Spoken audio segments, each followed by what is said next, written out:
At my daughter Audrey's graduation, my sister Vanessa leaned toward me with the same smile she had worn for years, whenever she wanted to turn a wound into a favor. "You should thank me," she whispered. "Without me, you'd never have known what being a mother felt like." 18 years earlier, she had carried my husband's child, while I still believed I was helping my pregnant sister.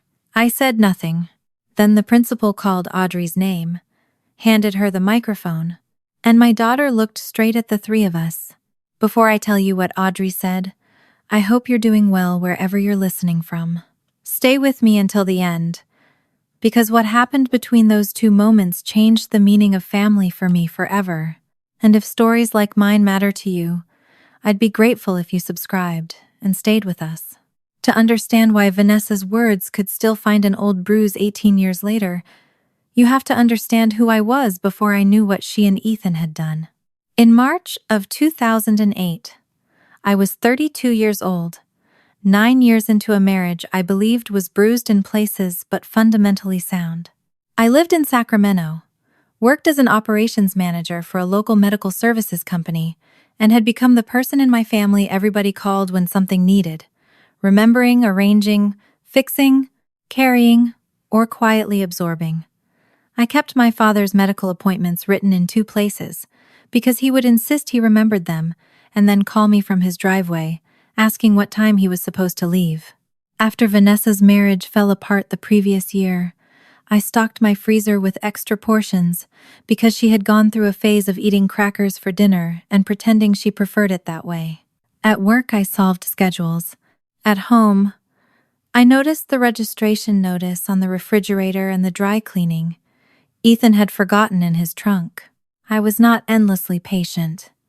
There were nights when I stood in the kitchen looking at 3 containers of leftovers nobody had put away and wanted to slide the whole countertop into the garbage. I sometimes let my father's calls go to voicemail when I knew the emergency would turn out to be a printer jam. I had once left Ethan's wet towel exactly where he dropped it for 2 days, just to see whether it would eventually bother him. It did not. What I had, back then, was the belief that all those small acts flowed in both directions, even when they did not look identical. I took care of people in the ways I knew how, and I trusted that the people closest to me would protect the things I could not protect by myself. For several years, the thing I could not fix was my own body. Ethan and I had begun trying for a baby in 2004. At first, there had been something almost sweet about it. We talked about names we would never admit we liked in front of other people. We passed families with strollers and exchanged private smiles. I moved prenatal vitamins beside the coffee mugs before there was any reason to. Then months became years, and the calendar stopped feeling romantic. There were appointments, blood draws, early morning instructions, and waiting rooms with magazines I learned not to look at, because every cover seemed to feature a smiling woman holding a baby. I still went to work afterward and answered questions about staffing levels, while privately measuring whole months by whether a line appeared on a piece of plastic. Every failed cycle seemed to leave something small behind, not enough to break our marriage all at once, just enough to make certain rooms quieter. Ethan did not always know what to say, and neither did I. There were nights when he held me, and nights when he found chores that suddenly needed doing. I resented him sometimes for being able to leave a clinic and become an ordinary person again. I knew he resented the way appointments, dates, medications, and disappointment had colonized our conversations, but I never believed we had stopped being a team. After one especially bad appointment, I sat on the edge of our bed with the paper gown from the clinic still seeming to cling to my skin, even though I had changed hours earlier. Ethan sat beside me until the mattress dipped beneath his weight.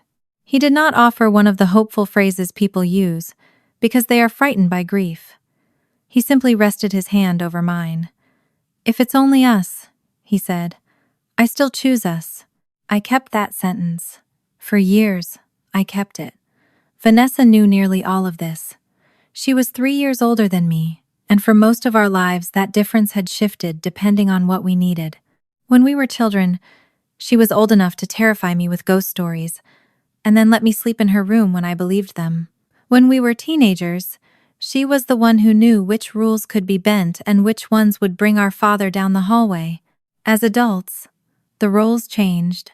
Vanessa was more spontaneous, more comfortable entering a room where she knew nobody, better at making strangers feel as if they had been invited specifically to meet her. I was the person she called afterward when the exciting plan had produced a practical problem. Her marriage had ended badly in early 2007. I did not know every detail, and I never forced her to tell me. I knew only that by the time the papers were done, she seemed smaller inside her own clothes. She had moved into an apartment that still smelled faintly of the previous tenant's cinnamon candles, and for the first few months, there were unopened boxes stacked beside the couch because she said decorating felt too much like admitting she was staying. I helped anyway. I brought over dishes, towels, a coffee maker, and the lamp from our guest room because the overhead light made her apartment look like a dentist's office. Ethan helped me carry a bookcase up the stairs one Saturday. Vanessa ordered pizza, and by the time we left, the three of us were laughing about the fact that one shelf had been installed backward. That memory used to hurt later precisely because nothing dramatic happened that afternoon. They looked ordinary to me. She looked like my sister. He looked like my husband. I stood between them with pizza grease on my fingers and did not feel danger standing on either side.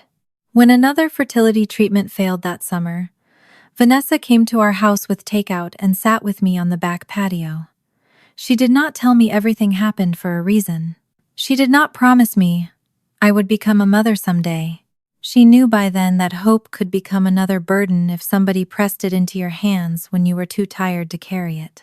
We watched the afternoon light disappear from the fence while I picked apart a paper napkin until little white fibers clung to my fingertips.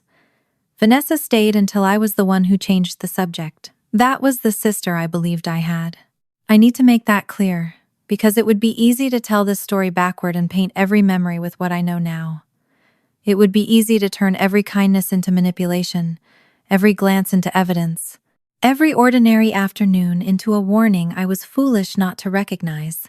Life does not usually warn you that neatly. At the time, I did not think Vanessa was competing with me. I did not think Ethan was looking elsewhere. I thought all three of us were adults struggling with different disappointments and doing our best to remain connected through them. There were changes in Ethan that year, but none that seemed large enough to name. He worked later more often. Sometimes he came home, carrying the heavy quiet of someone who wanted dinner, but not conversation. If I asked whether something was wrong, he usually blamed deadlines or fatigue, and I accepted those answers because my own days were crowded with things I did not always want to explain either. I thought some of the distance belonged to our infertility. That explanation fit too easily. There were moments when I would look across the living room and find Ethan staring at the television without really watching it. There were mornings when we moved around each other politely, passing coffee and car keys instead of touching. Then we would have a good weekend, cook together, meet my parents for lunch, or fall asleep with his foot pressed against mine, and I would tell myself marriages had seasons. Nothing felt broken enough to leave. Nothing felt dangerous enough to investigate. Then, in September of 2007, Vanessa told me she was pregnant. She gave me the news over breakfast at a little place not far from her apartment. I remember the condensation sliding down my water glass because I concentrated on it while my mind adjusted. There was an instant, a small, ugly instant, when envy passed through me before joy could reach the surface. I hated myself for it. Vanessa had gone through a divorce. I had spent years trying for a child. Yet biology had apparently looked at both our lives and chosen hers. The thought lasted only seconds, but I remembered it because grief is not always graceful. I reached across the table and squeezed her hand. She told me the father was a man she had seen briefly. According to her, the relationship had already ended, and he wanted no involvement. She delivered those facts without much detail, and I did not interrogate her. Vanessa had just come out of one failed marriage. If she did not want to explain another disappointment, I considered that her right. I asked what she needed instead. That question became months of errands and appointments. When her nausea was bad, I brought bland food. When she became overwhelmed by the number of things stores insisted a newborn required, I went with her and helped separate necessities from expensive plastic inventions designed to frighten first-time parents. I bought a small yellow sleeper with tiny white stars because Vanessa held it against her stomach and laughed at how impossible it seemed that a person would soon be small enough to wear it. There were difficult moments for me. Of course there were. Pregnant women filled the waiting rooms I had spent years entering with empty hands. Vanessa complained once about being unable to sleep because the baby kicked constantly, and I had to excuse myself to the restroom for several minutes before I could return with my face arranged properly.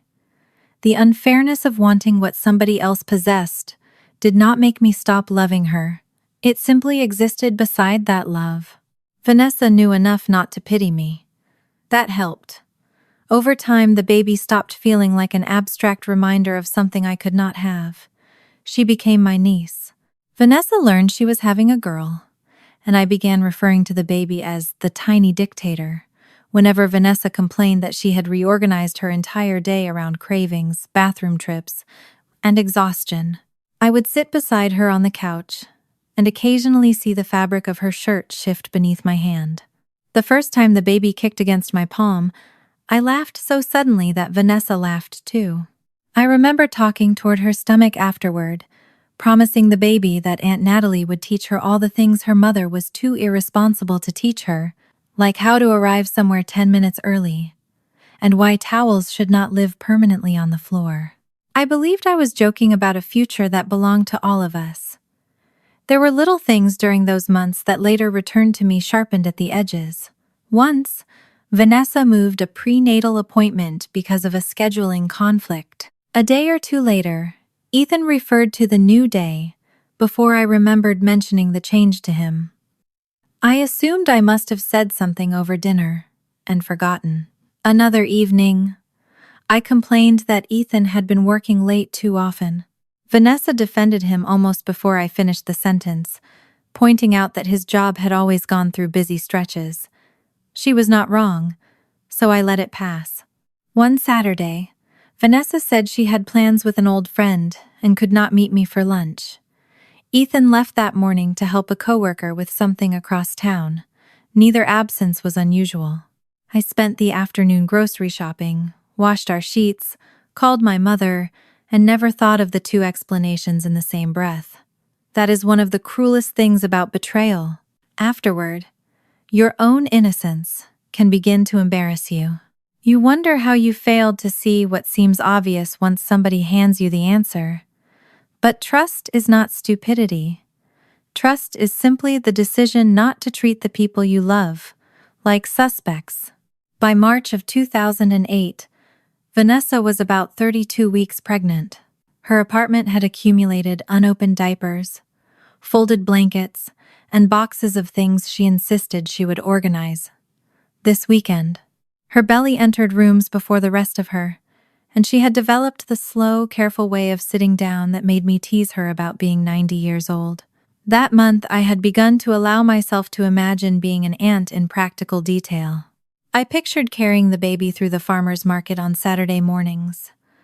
I wondered whether Vanessa would let me keep a portable crib at my house. I had even cleared one drawer in the guest room for diapers and extra clothes, then felt foolish enough about it that I never told anyone. Late one afternoon near the end of March, my phone vibrated across my desk at work. Vanessa's name appeared on the screen. I nearly let it go to voicemail because I was finishing a staffing report. Then she called again before the screen had fully gone dark. The second call made something in my body move before my mind caught up. Her voice was strained when I answered. She was having painful contractions. There was bleeding, and she was alone. Everything on my desk ceased to matter. I told my supervisor I had a family emergency, grabbed my bag, and drove to Vanessa's apartment. Sacramento traffic seemed to compress every intersection into something personal. I remember gripping the steering wheel while my phone sat face up in the cup holder, terrified it would light with another call before I reached her. When I got upstairs, Vanessa was standing near the kitchen counter, with one hand braced against it. Her face had lost most of its color. There was blood on the towel she had folded beneath herself. The sight erased every thought, except movement. I got her downstairs, into my car, and to the hospital. The next stretch survives in my memory as fragments. Automatic doors opening too slowly, the chemical smell of the corridor, Vanessa's fingers digging into my wrist during another contraction, nurses taking her away, while I was left holding her purse and coat. My hands kept searching for useful work. I filled out what I could, called our parents, found the insurance card in the pocket Vanessa had told me to check. I texted Ethan too. He had told me that morning he would be tied up in a late meeting. I sent a short message saying Vanessa was at the hospital and the baby might be in trouble. Then I waited. The medical team eventually got the situation under control enough that the immediate terror eased. Vanessa would need monitoring. The baby's heartbeat had been watched closely, and for the moment they were trying to keep the pregnancy going rather than deliver at 32 weeks. I sat in a hard chair outside the restricted area with Vanessa's handbag against my ankle. I remember looking down and noticing a smear of her blood, dried near the cuff of my blouse. For some reason, that was the detail that made my hands begin to shake. Not because it belonged to Vanessa, because, inside my head, it belonged to both of them, my sister and my niece. I pressed my palms between my knees until the trembling slowed. Then Ethan appeared at the far end of the corridor. He was walking fast enough that he almost broke into a run. At first, nothing about that seemed strange. I had told my husband there was a family emergency. Vanessa was his sister-in-law. We had all been close for years. Of course he had come. But he did not look at me. He passed within several feet of the chair where I was sitting and went straight toward the desk near the doors. His face had a look I had never seen during any of our fertility appointments. Not worry held behind manners. Not concern for somebody else's crisis. Fear, raw enough that he seemed to have forgotten the shape of the hallway around him. He asked about the baby before he asked about Vanessa. The staff member stopped him from going farther and asked what his relationship was to the patient. Ethan answered without hesitating, "I'm the father." The words did not sound loud. That was the strange part. Nothing crashed. Nobody screamed. The fluorescent lights continued humming above us. A cart rolled somewhere behind the desk. Someone farther down the hall laughed at something I could not hear. Ethan turned. He saw me. His whole body stopped. I remained in the chair with Vanessa's purse beside my shoe and the dried edge of her blood on my sleeve. For 1 second, I wondered whether I had misunderstood the sentence. Then the doors opened behind him. Vanessa was being moved down the corridor for additional monitoring. Her face was exhausted, her hair flattened at one side, one hand resting protectively over her stomach. She saw Ethan. And before she saw me, she reached for him. Not dramatically. That would almost have been easier. Her hand simply found his with the familiarity of something it had done before. Ethan closed his fingers around hers. Then Vanessa looked past him. Her eyes met mine. She let go. By then it was too late. A single drunken mistake might have required words to explain it. That small, unconscious movement did not. I looked at the man I had married at 23. I looked at the sister who had sat beside me after failed fertility treatments, the woman whose unborn child I had touched through the fabric of her shirt, the woman whose blood was still drying on my clothes because I had rushed across Sacramento believing she needed me. They were standing on the same side of the hospital doors. I was alone on the other. And the little girl I had spent months waiting to meet as Aunt Natalie was my husband's daughter. For several seconds after Vanessa let go of Ethan's hand, nobody moved toward me. That was the detail I remembered most clearly later. Not an apology, not an explanation, not even the instinctive reach of someone who had just watched another person's life split open. They stayed where they were, close enough to each other that their betrayal looked almost domestic, while I sat with Vanessa's purse by my shoe and her dried blood at the cuff of my blouse. Then a nurse asked me to step out of the corridor because they needed room to move Vanessa. The instruction was ordinary, professional, necessary. I stood because somebody had told me to. My legs worked. My hands worked. I picked up the purse I had carried in from the car, then stopped and placed it on a chair near the nurse's station.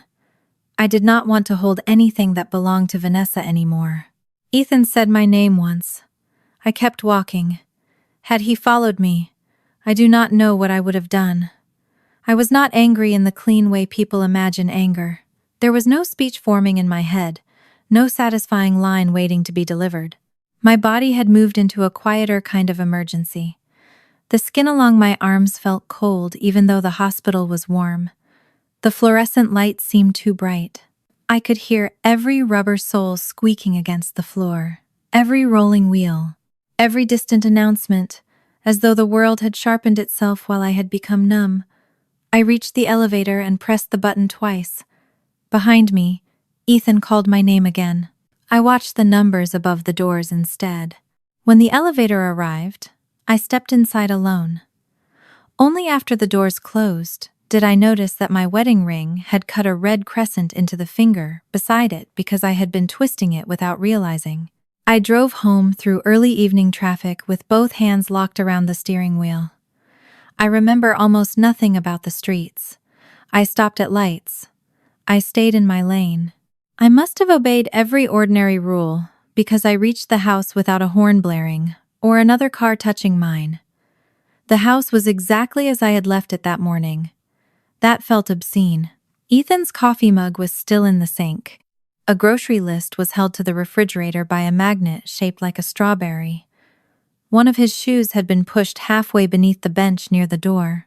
The dry cleaning receipt I had reminded him about sat on the counter beside unopened mail. A marriage could apparently end while the dishwasher still needed unloading. I stood in the kitchen for a long time looking at the coffee mug. That was when the memories began returning. Not as a dramatic montage, but as small corrections to things I had once believed. Ethan knowing Vanessa's rescheduled appointment. Vanessa defending his late work nights. Saturdays when both had plans. The way he sometimes picked up his phone and turned the screen down when I entered a room. None of those things had been evidence by themselves. Now they had context. That was worse. I pulled my wedding ring off and set it on the counter beside his mug. My hand looked wrong without it. I left it there anyway. I called Claire because she was the one person in my life who had never required me to make bad news easier to hear. I did not explain much over the phone. I told her Ethan was the father of Vanessa's baby. There was a pause long enough that I could hear the faint noise of traffic through her end of the call. Then she said she was coming over. Claire arrived with no overnight bag, no casserole, no collection of comforting phrases. She brought herself, a bottle of water I did not drink, and the ability to sit in silence without trying to repair it. I told her what had happened at the hospital in pieces. Sometimes I stopped halfway through a sentence because another detail surfaced. Claire did not ask me how I had missed it. She did not tell me there must be some explanation. Her face changed as the shape of the betrayal became clearer, but she let me get there at my own pace. At some point, she took the cold cup of tea I had made and forgotten from my hands before I spilled it on myself. Ethan came home after dark. Claire offered to stay in the room. I asked her not to. That was one of the last private conversations Ethan and I ever had as husband and wife, and even then, it barely qualified as a conversation. He seemed prepared for emotion he knew how to handle, shouting, accusations, perhaps something thrown against a wall. I gave him questions instead. I wanted facts. The affair had lasted for months. Vanessa had known he was still fully married to me, and neither of them had made a real plan to tell me before the baby came. He tried to frame the affair around how lonely our marriage had become during the years of fertility treatments. He talked about feeling invisible, about how every month seemed to revolve around appointments and disappointment, about how Vanessa had listened when he felt he could no longer burden me. I heard him out longer than I expected. Not because I accepted any of it, because I wanted to know what story he had told himself while lying beside me. The strangest part was how familiar some of the complaints sounded. I had also felt lonely. I had also resented the medical calendar. I had also sat across from him at dinner with nothing left to give and wished our lives could be about something else. But I had not slept with his brother. Pain explained why our marriage had become vulnerable. It did not explain what he had chosen to do with that vulnerability. The sentence I had carried for years returned to me then. If it's only us, I still choose us. I looked at the man who had said it and understood that promises sometimes survive only because the person breaking them has not yet been forced to say what he wants more. I did not ask whether he loved Vanessa. That question felt almost irrelevant. Whether he loved her would not change what he had done to me, and the fact that he was standing in our kitchen instead of beside her hospital bed told me more than any declaration could have. He wanted time to explain and wanted me to delay any permanent decision while I was in shock. I asked him to leave. For the first time that night, he stopped talking. He packed enough clothes for a few days. I sat at the kitchen table while he moved through the house, opening drawers he had opened thousands of times. The sound of hangers sliding along the closet rod carried farther than it should have. When the front door closed behind him, I looked at the red mark on my ring finger. Claire slept on the couch. I did not sleep at all. The next morning, I called in sick for the first time in almost 3 years. Then I did what I had always done when life became unmanageable. I made a practical list. I scheduled an attorney consultation, separated enough household money to protect access without draining our joint funds, changed my personal passwords, and canceled the fertility appointment, still waiting on the following month's calendar. That last task took the longest. My hand rested on the phone for nearly 10 minutes before I made the call. The receptionist knew my name. I let her explain the cancellation policy before telling her I would not be rescheduling. When I hung up, I put the unopened box of medication from the refrigerator into a paper bag. I could not bring myself to throw it away that day, so I placed it in the garage where I would not have to see it each time I reached for milk. By afternoon, I had a consultation scheduled with a divorce attorney. Nothing was final. Nothing could be final quickly. California law did not allow a marriage of 9 years to disappear because I had learned the truth on a Thursday. There would be paperwork, disclosures, waiting, division of property, and months before a judge could legally dissolve what Ethan and I had built. But filing was something I could choose, and I chose it. Vanessa remained in the hospital for observation after the bleeding episode. The pregnancy continued. My mother called with updates I had not requested, speaking carefully enough that every sentence seemed to have been wrapped before being handed to me. I asked her not to update me unless Vanessa or the baby was in immediate danger. My mother went quiet. Our parents had learned the truth by then. I never asked who told them. Perhaps Ethan. Perhaps Vanessa. Perhaps the shape of the crisis made pretending impossible. Their reaction hurt in a different way. They were horrified by what Vanessa had done. I knew that. My father barely spoke to her for weeks. My mother cried whenever my name and Vanessa's appeared in the same conversation. But underneath their outrage was another fear. That our family would never come back from this. That fear made them say things people often say when they want peace more than justice. My mother reminded me that Vanessa was still my sister. My father urged me not to make decisions while emotions were raw. Neither asked me to stay married to Ethan, but both wanted some future version of the family in which birthdays, holidays, and Sunday lunches eventually returned to normal. Normal had become a word I could not tolerate. There had been nothing normal about my sister letting me touch the child she was carrying while knowing that child belonged to my husband.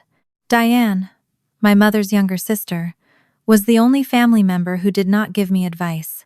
She called once, told me she was sorry, and said she would not ask me to forgive anyone on a schedule that made other people more comfortable.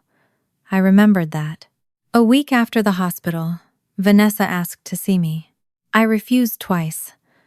The third request came through Diane, Not because Diane was pressuring me, but because Vanessa had told her she wanted to apologize before the pregnancy went any further. I agreed to one conversation in Vanessa's apartment, mostly because I wanted to see whether looking at her would make what had happened feel more real. It did. The nursery corner I had helped her arrange was visible from the living room. The yellow sleeper with white stars had already been washed and folded on the arm of a chair. I kept my eyes off it. Vanessa looked exhausted. She had been told to rest and limit activity after the bleeding scare. That medical reality did not soften what stood between us. She tried to explain the affair as something neither of them had planned. Ethan had been struggling. She had been struggling after her divorce. They had talked. Boundaries had shifted. The language bothered me more than I expected.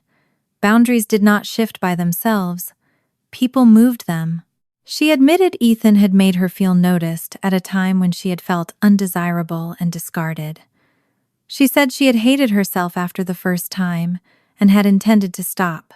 She had not stopped.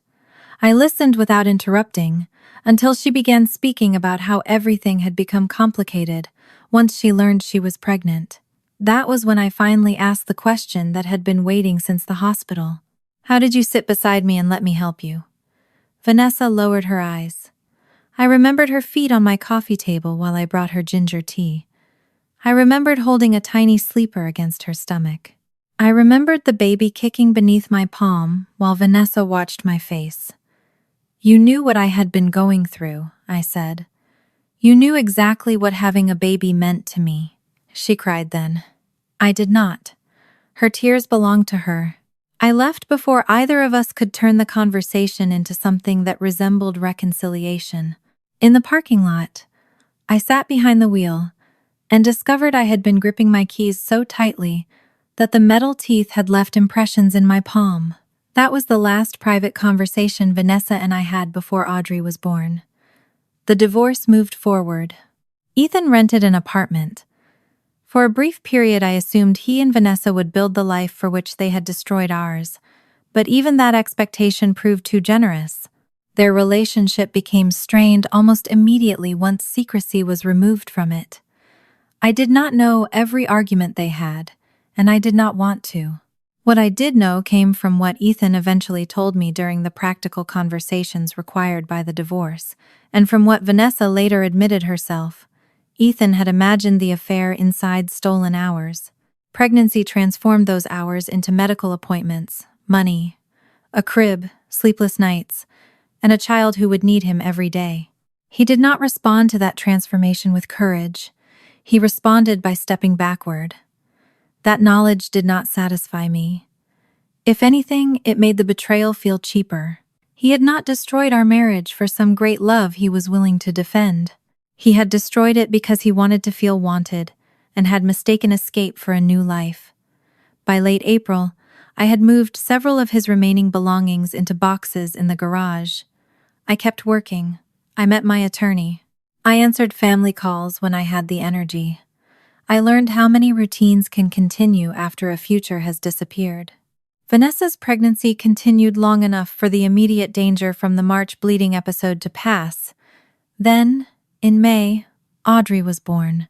I learned through my mother. A healthy baby girl. 6 pounds, several ounces, dark hair. For a long time, I stared at the message without opening the attached photograph. I had once imagined being in the waiting room that day. I had imagined carrying flowers, making jokes about Vanessa's complaints, looking through the nursery glass and deciding whose nose the baby had. Instead, I sat alone at my kitchen table, with my phone face down beside me. I did not go to the hospital. I did not send flowers. I did not ask to hold her. For several days, I hated that choice and defended it in equal measure. The child had done nothing. I knew that. Knowing it did not mean I was capable of walking into a room and looking at Ethan's daughter in Vanessa's arms without reopening everything I was trying to survive. Claire never told me I should have gone. When I admitted that part of me felt cruel, she reminded me that refusing to perform love on demand was not the same as harming a baby.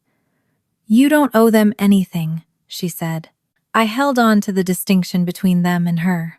At the time, it was the only boundary I could manage. Then Vanessa became ill.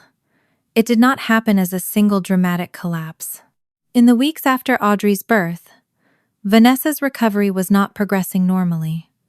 She became short of breath with minimal effort, exhausted beyond what anyone around her expected, and swollen enough that concern finally overrode the assumption that everything was simply part of recovering from childbirth. She was evaluated and admitted again. I learned only the broad facts then, because I had asked not to be involved. Her doctors were concerned about her heart. She would need treatment, rest, and close follow-up. For the immediate future, she was not physically capable of being the sole caregiver for a newborn. Ethan was contacted. He did not take Audrey home. That fact reached me through Diane, who had been helping my parents coordinate practical matters, while Vanessa was back in the hospital. Ethan was willing to visit. He was willing to discuss money. He was not willing to become the person getting up every 2 hours with his daughter. My first reaction was disgust, so physical I had to put down the fork I was holding. Then another thought arrived. Not my problem. Vanessa and Ethan were Audrey's parents. They had made the choices that brought her here. I was the woman they had betrayed. A few days later, my phone rang at work. The caller identified herself as a social worker involved in planning for Audrey's safe care, while Vanessa was medically unable to parent her. She knew I was Vanessa's sister, and that I had previously been listed as an emergency contact. She was careful from the beginning not to imply obligation. The agency was exploring relatives and other safe adults before using emergency foster care if a suitable family arrangement could not be made. She asked whether I would be willing to be considered for temporary kinship care while longer-term plans were evaluated. I looked through the glass wall of my office at 2 employees arguing silently over a printer tray. For one absurd second, I wanted to walk out and solve their problem instead. Something ordinary. Something that had nothing to do with blood, betrayal, or a child who had been born into a disaster she had not created. The social worker made the limits clear. This was not an adoption request or a permanent commitment, and Vanessa or Ethan could not order me to accept it. If I declined, other relatives would be considered, and county services could arrange emergency care if necessary. I listened.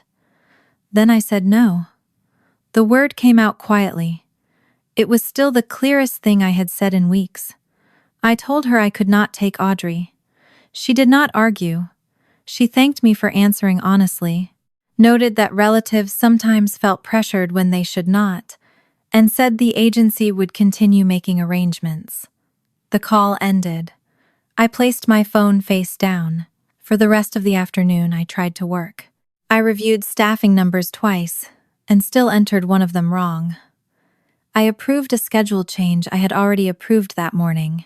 At 5:30, I turned off my computer and sat in the darkened office after everyone else had begun leaving. No one had forced me, no one had blamed me.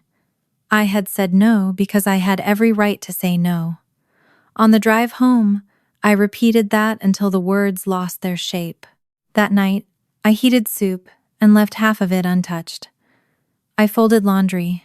I checked the lock on the back door twice. I moved Ethan's last unopened box farther into the garage because I was tired of seeing his handwriting on the label.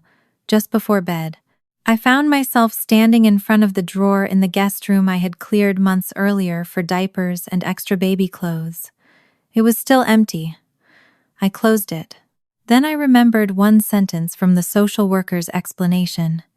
If no safe relative or approved caregiver could take Audrey, she would be placed in emergency care while a longer-term arrangement was found. I sat on the edge of the guest bed, in the dark. I knew Audrey had 2 parents. I knew I was not responsible for either of them. I knew what they had done to me. And somewhere across Sacramento, a newborn who knew none of those things was waiting for adults to decide where she would sleep next.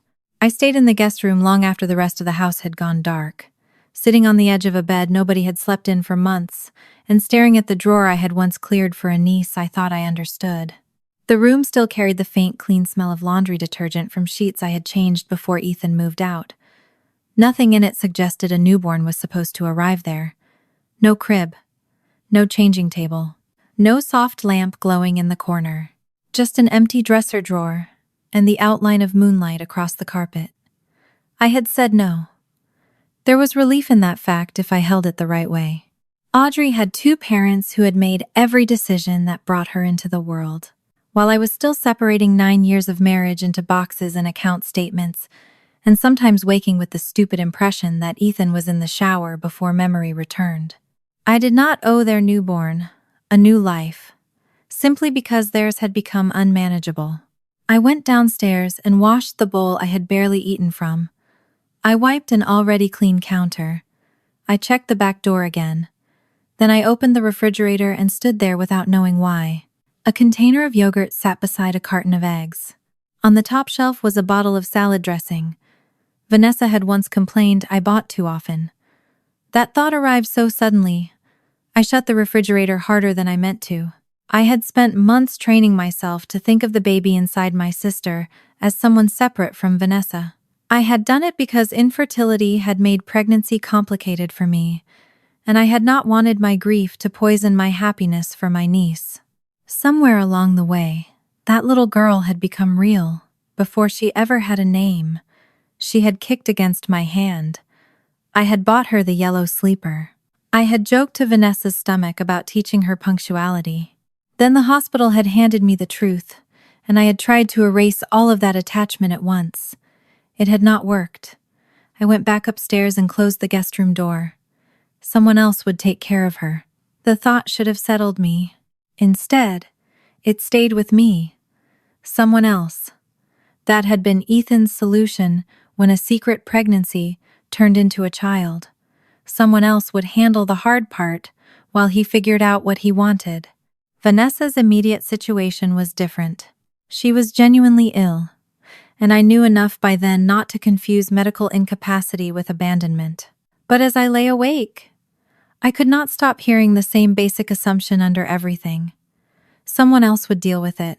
I hated that the phrase had entered my head in my own voice. The next morning, Claire came by before work.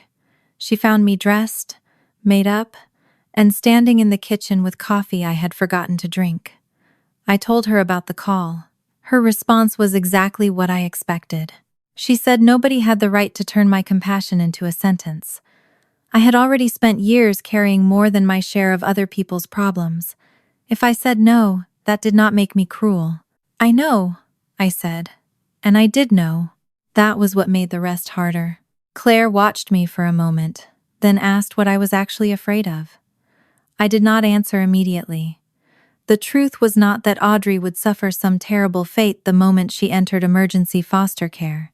The social worker had not threatened me with horror stories. The system existed because children sometimes needed safe, temporary placements, and there were people whose job was to find them. What unsettled me was more specific. Audrey already had family. Her family was simply failing to function. And I had known her before any of this. Not as Ethan's daughter. Not as evidence. As the baby whose foot had pushed against my palm through Vanessa's shirt. That distinction mattered, even when I wished it did not.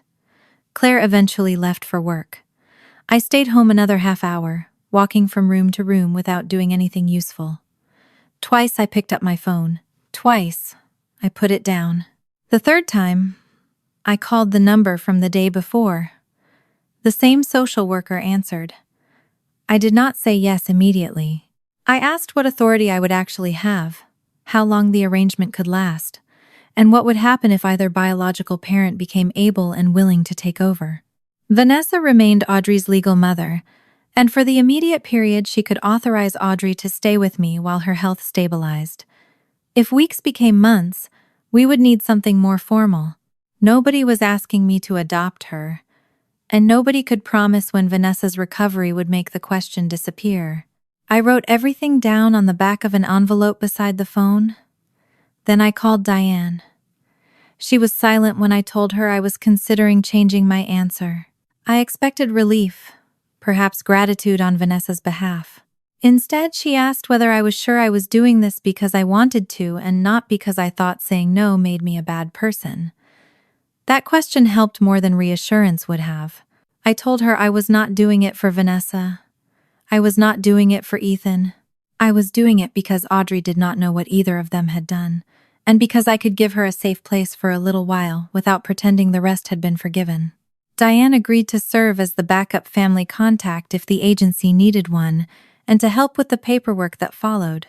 I called her myself while I was deciding to change my answer, which is why, years later, she knew firsthand that my first answer had been no. By noon, I had called the social worker back. "I can do temporary," I said. "That's all I can promise." The word temporary became my protection. I used it when Claire helped me make a list of what a newborn actually needed. I used it when I cleared space in the refrigerator. I used it when I realized the guest room could not safely hold the old folding bassinet my mother had dug out of storage, and that we needed something made in this decade. Temporary. We did not paint a nursery. I did not order a wooden sign with Audrey's name. I bought diapers, bottles, formula, because Vanessa's medical treatment and condition had complicated feeding. A small portable crib, 2 fitted sheets, wipes, a thermometer, and enough clothes to get through several days without turning laundry into a second job. Claire had stronger opinions about bottle brushes than I knew any adult could possess. For the first time in weeks, I found myself irritated by something that did not matter. It was almost a relief. Vanessa authorized the temporary arrangement in writing. The initial caregiver paperwork was narrow by design. Permission for ordinary care and the practical things a relative needed to manage, while a parent was medically unable to do them. Nobody slid an adoption form across a table. Nobody called me Audrey's new mother. I was still her aunt. That was the category I could survive. When I finally went to bring Audrey home, I had not seen her since before she was born. The first thing I noticed was how small she was. That sounds obvious now. Newborns are small. But pregnancy had turned her into something enormous inside my imagination. A symbol large enough to destroy a marriage, expose a sister, rearrange an entire family. The actual Audrey could fit against one forearm. She had dark hair pressed flat along the side of her head. Her hands opened and closed without purpose. Her mouth pulled into a furious little shape when she became uncomfortable, and the force of the cry that came out of her seemed impossible for something so tiny. I stood there longer than I should have before reaching for her. A nurse or caseworker, I no longer remember which, showed me how to support her head, even though I had already been shown similar things during prenatal classes years earlier, back when Ethan and I still believed one of those classes might eventually belong to us. Then Audrey turned her face toward me. For one terrible second, something in the shape around her eyes reminded me of Ethan. The reaction was immediate. My stomach tightened. My arms felt suddenly too aware of the weight they were holding. I turned my head and stared at a cabinet on the opposite wall until the moment passed. Audrey had done nothing. She was less than a month old. She did not know my husband's name. She did not know my sister had lied. She did not know she had been conceived inside a betrayal. All she knew was that the person holding her had gone rigid. I forced myself to loosen my shoulders. Her cheek was warm against the inside of my wrist. That was my first real lesson in separating a child from the circumstances of her birth. Not a noble realization, not instant love, just the decision not to make a baby responsible for what her face accidentally reminded me of. The drive home terrified me more than the drive to the hospital with Vanessa had. Every bump in the road seemed too large. Every driver behind me seemed dangerously close. I checked the rearview mirror so often I nearly created the accident I was trying to prevent. When I carried Audrey through my front door, the house changed sound. That is the best way I can explain it. Before her, the silence after Ethan left had felt hollow. With Audrey inside, silence became suspicious. I would put her down and immediately wonder why she was so quiet. Then she would cry, and I would wonder how something that loud had fit inside my sister. The first 48 hours dismantled any remaining fantasy that caring for a baby was primarily about tenderness. It was logistics performed while sleep-deprived. Feed, burp, change, hold, wash, start again. The schedules I managed at work involved dozens of employees and competing shifts. None of that prepared me for one 8-pound person who could destroy an entire plan because she had gas.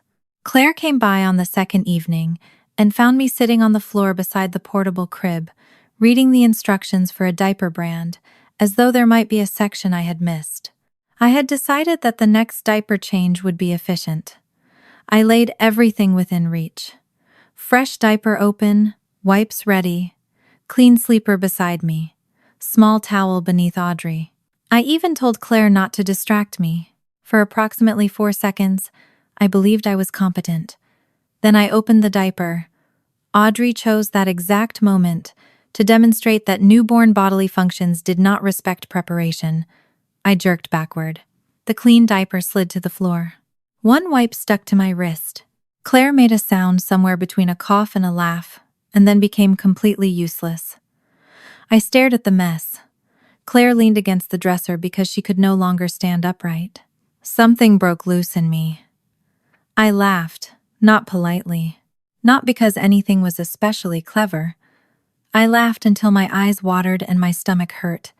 Standing over a furious baby while holding one ankle in the air and realizing that my life had somehow become this ridiculous. It was the first time I had laughed since the hospital. The realization came only after the sound had already escaped me. For a moment, that hurt almost as much as it helped. Then Audrey kicked again, and I had to finish the diaper. The laughter did not solve anything. Ethan was still gone. Vanessa was still my sister. My marriage was still moving toward divorce. But something inside my house had made a sound other than grief. That mattered. The nights were harder. Audrey seemed to save her deepest outrage for the hours between midnight and 4. I learned which floorboards squeaked because I crossed them while carrying her against my shoulder. I learned the exact amount of light I could use without fully waking myself. I learned that exhaustion made ordinary objects hostile. Bottle caps vanished. Blankets fell to the floor at the wrong time.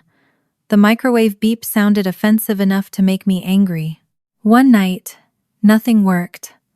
Audrey had been fed, changed, burped, held, walked, rocked. I checked her temperature twice. Still, she cried. Her whole face red, her body stiff with a misery I could not identify. After nearly an hour, I felt something dangerous gathering inside me. Not anger at her exactly, but panic, mixed with exhaustion, and the memory of how little control I had over anything. I placed her carefully in the crib. Then I walked out of the room. I stood in the hallway with both palms flat against the wall while she cried behind me. Every instinct accused me of failing. I counted slowly. I breathed. I let the cold paint beneath my hands remind me where I was. A few minutes later, I went back. Audrey was still crying. Nothing miraculous had changed. I picked her up anyway. That became more important over time than I understood then. I left the room, and I came back. Vanessa's health remained genuinely serious during those first weeks. By then, the diagnosis had a name: peripartum cardiomyopathy, a form of heart weakness associated with late pregnancy or the months after delivery. I did not learn the details from her doctors behind her back. Vanessa authorized enough information to be shared for the care arrangement, and Diane filled in only what Vanessa herself had told the family. She was on medication, easily fatigued, and under instructions that made solo care of a newborn unrealistic for the moment. I did not resent her for being sick. That distinction mattered too. For the first several weeks, when Vanessa said she needed more time, I believed her because she did. She visited Audrey when she was physically able. Sometimes she looked frightened by how quickly she became breathless. Sometimes she held the baby for 15 minutes and handed her back because her arms had begun to tremble. Watching those visits was complicated in ways I did not yet have names for. Vanessa was Audrey's mother. I was the person doing the mothering. Those facts existed at the same time. I kept insisting to myself that they would eventually line up again. Vanessa would recover. Audrey would go back. My life would continue. But temporary arrangements have a way of growing roots when nobody is looking. The authorization that had been enough for a short family care arrangement began to look less adequate once weeks stretched onward. I needed to be able to manage appointments and make ordinary decisions without wondering whether a form written for a brief emergency would fail the moment something more complicated happened. As weeks stretched on, the original caregiver authorization was no longer enough for the appointments and decisions I was handling. After a short legal consultation, I petitioned for temporary guardianship, while a longer guardianship could be reviewed. Vanessa agreed because she still needed recovery time. Ethan received notice once his legal parentage was formally established, and Diane remained the family contact who saw the arrangement move from an emergency favor into something more durable. I remember leaving one appointment with a folder tucked beneath my arm and feeling furious at how ordinary the sidewalk looked. Nothing about guardianship felt like motherhood. It felt like paperwork designed to make sure someone could sign where a child needed a responsible adult. That suited me. I could handle responsibility. The rest was more dangerous. By then, Audrey had begun changing. Not dramatically. Babies do not announce emotional milestones in ways adults can easily measure. But I noticed patterns. She settled faster against my chest than she had at first. She turned her head when I spoke from beside the crib. One afternoon, Claire was holding her while I folded laundry. Audrey began fussing. Claire bounced her, adjusted her, tried the tricks that had worked before. Then I said Audrey's name from across the room. Her crying broke for half a second. Her head turned toward my voice. Claire looked at me. I pretended not to notice. Later that night, I stood over the crib after Audrey finally fell asleep. One fist was tucked near her cheek. Her breathing was soft enough that I had to watch her chest to see it. Nothing in her face asked where she came from. Nothing in her body knew whose marriage had ended. She knew warmth, milk, the rhythm of footsteps in the hallway, the voice that came when she cried. I still called the arrangement temporary. I said it to Claire. I said it to Diane. I said it inside my own head whenever I caught myself buying more diapers than a single week required. Then, during one of the routine conversations connected to the guardianship process, I was asked what I expected the next several months to look like if Vanessa's recovery remained slow. I gave the practical answer first. Vanessa would continue treatment. We would reassess. Audrey would remain with me as long as necessary, under the legal arrangement. The words sounded sensible.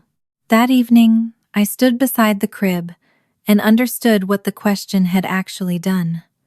For the first time since Audrey entered my house, I did not imagine the relief of temporary care ending. I imagined someone coming to take her. My stomach tightened. Audrey shifted in her sleep, made a small sound, and settled again when I rested my hand lightly against her back. I had brought her home because I thought I was keeping a newborn safe for a few unstable weeks. But before any adult had decided where Audrey would belong in the long term, she had already begun deciding something much simpler. When she was frightened, tired, hungry, or lost in the strange helplessness of being new to the world, she was beginning to recognize me as the person who came back. By the time Audrey was 3 months old, temporary had become a word I used to keep myself from looking too far ahead. I bought diapers in bulk, learned the difference between her cries, and kept a folder of medical records and guardianship papers on my desk, while still telling myself Vanessa would recover and my house would become quiet again. But the quiet had already changed. Before Audrey, silence had been the sound of Ethan missing from a room. Now it meant she had finally fallen asleep. My days reorganized themselves around her without asking permission. I learned to shower in 7-minute windows. I began preparing bottles before I brushed my own teeth.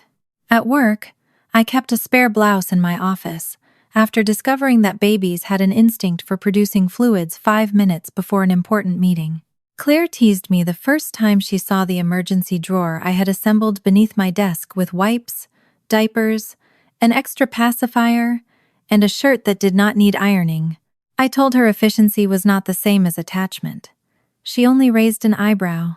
Vanessa was still recovering from the cardiomyopathy, and in the beginning her limitations were real enough that I did not question them. She tired easily. Walking from a parking lot into a clinic could leave her breathless. Her doctors adjusted medication and monitored her heart function. She was not pretending to be ill, and I refused to turn her illness into another moral accusation, simply because I had reasons to be angry with her. For the first few months, I measured Vanessa's progress in ordinary signs. Whether she could cross a parking lot without stopping, sleep more comfortably, and manage daily tasks without becoming breathless. When she visited Audrey, she often looked at the baby with an expression I could not fully interpret. There was affection there, sometimes guilt, sometimes something closer to fear, as though Audrey represented a responsibility that had become more real each time the child gained another pound. At first, Vanessa's requests for more time made sense. Medication had to stabilize, strength had to return, and nighttime care still was not safe for her. I agreed. Then the reasons began to change. By late summer, Vanessa could drive again. She started spending more time outside her apartment. She applied for work and began rebuilding the pieces of her life that had collapsed during her illness. I was glad when she improved. I did not want her permanently disabled because she had betrayed me. Revenge had never required me to wish her sick, but recovery created a question neither of us could avoid forever. When was Audrey going back? Every time the subject came close, Vanessa found another obstacle: housing, income, sleep, the fear of destabilizing Audrey. None sounded outrageous by itself. Spread over months, they became a pattern. Vanessa loved holding Audrey in daylight. She loved the way Audrey gripped one of her fingers. She took photographs when Audrey smiled. She bought tiny dresses that were completely impractical for a baby who spent most of her time drooling into cotton onesies. But when visits overlapped with feeding problems, diaper changes, or a screaming spell, Vanessa's energy seemed to disappear faster. She would hand Audrey back to me and say the baby settled better in my arms. She was right. That was the problem. One Saturday in August, Vanessa came over carrying a shopping bag full of baby clothes. Audrey had been fussy since before sunrise, and I was running on fragments of sleep. Vanessa lifted her from the bouncer, kissed both cheeks, and spent 10 minutes making faces until Audrey gave her one brief smile. Vanessa looked delighted. Then Audrey spit up down the front of her blouse. I watched my sister freeze. For one ridiculous second, neither of us moved. Then I started laughing. It was not kind laughter, exactly, but it was not cruel either. It came from exhaustion and from the absurdity of seeing Vanessa hold the baby at arm's length as though she had been handed a leaking package. She eventually laughed too. For a few minutes, the kitchen felt strangely ordinary. 2 sisters, 1 messy baby, a stack of clean burp cloths.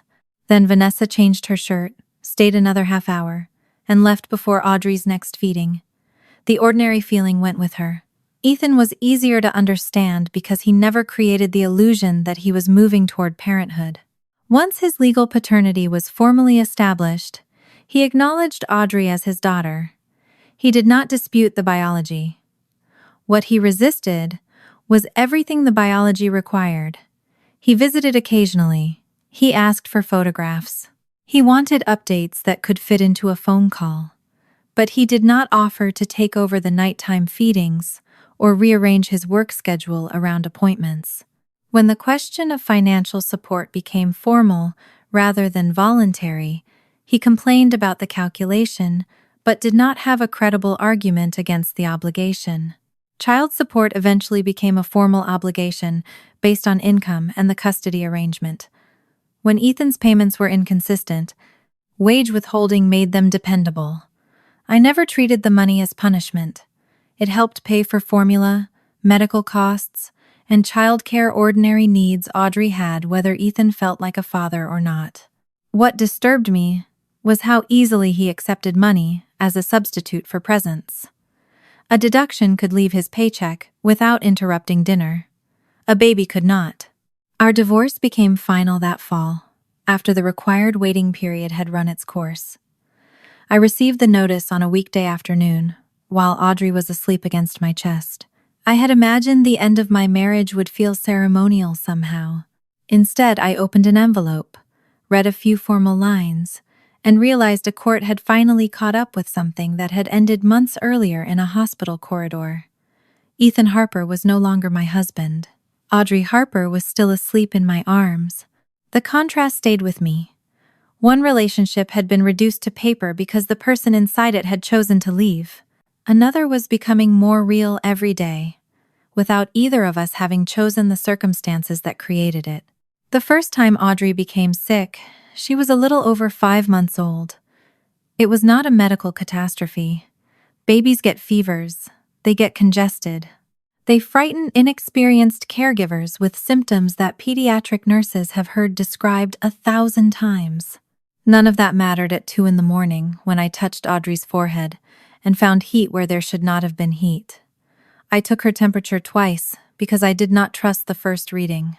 Then I stood beside the crib with the thermometer in one hand and my phone in the other, trying to remember every instruction I had ever been given.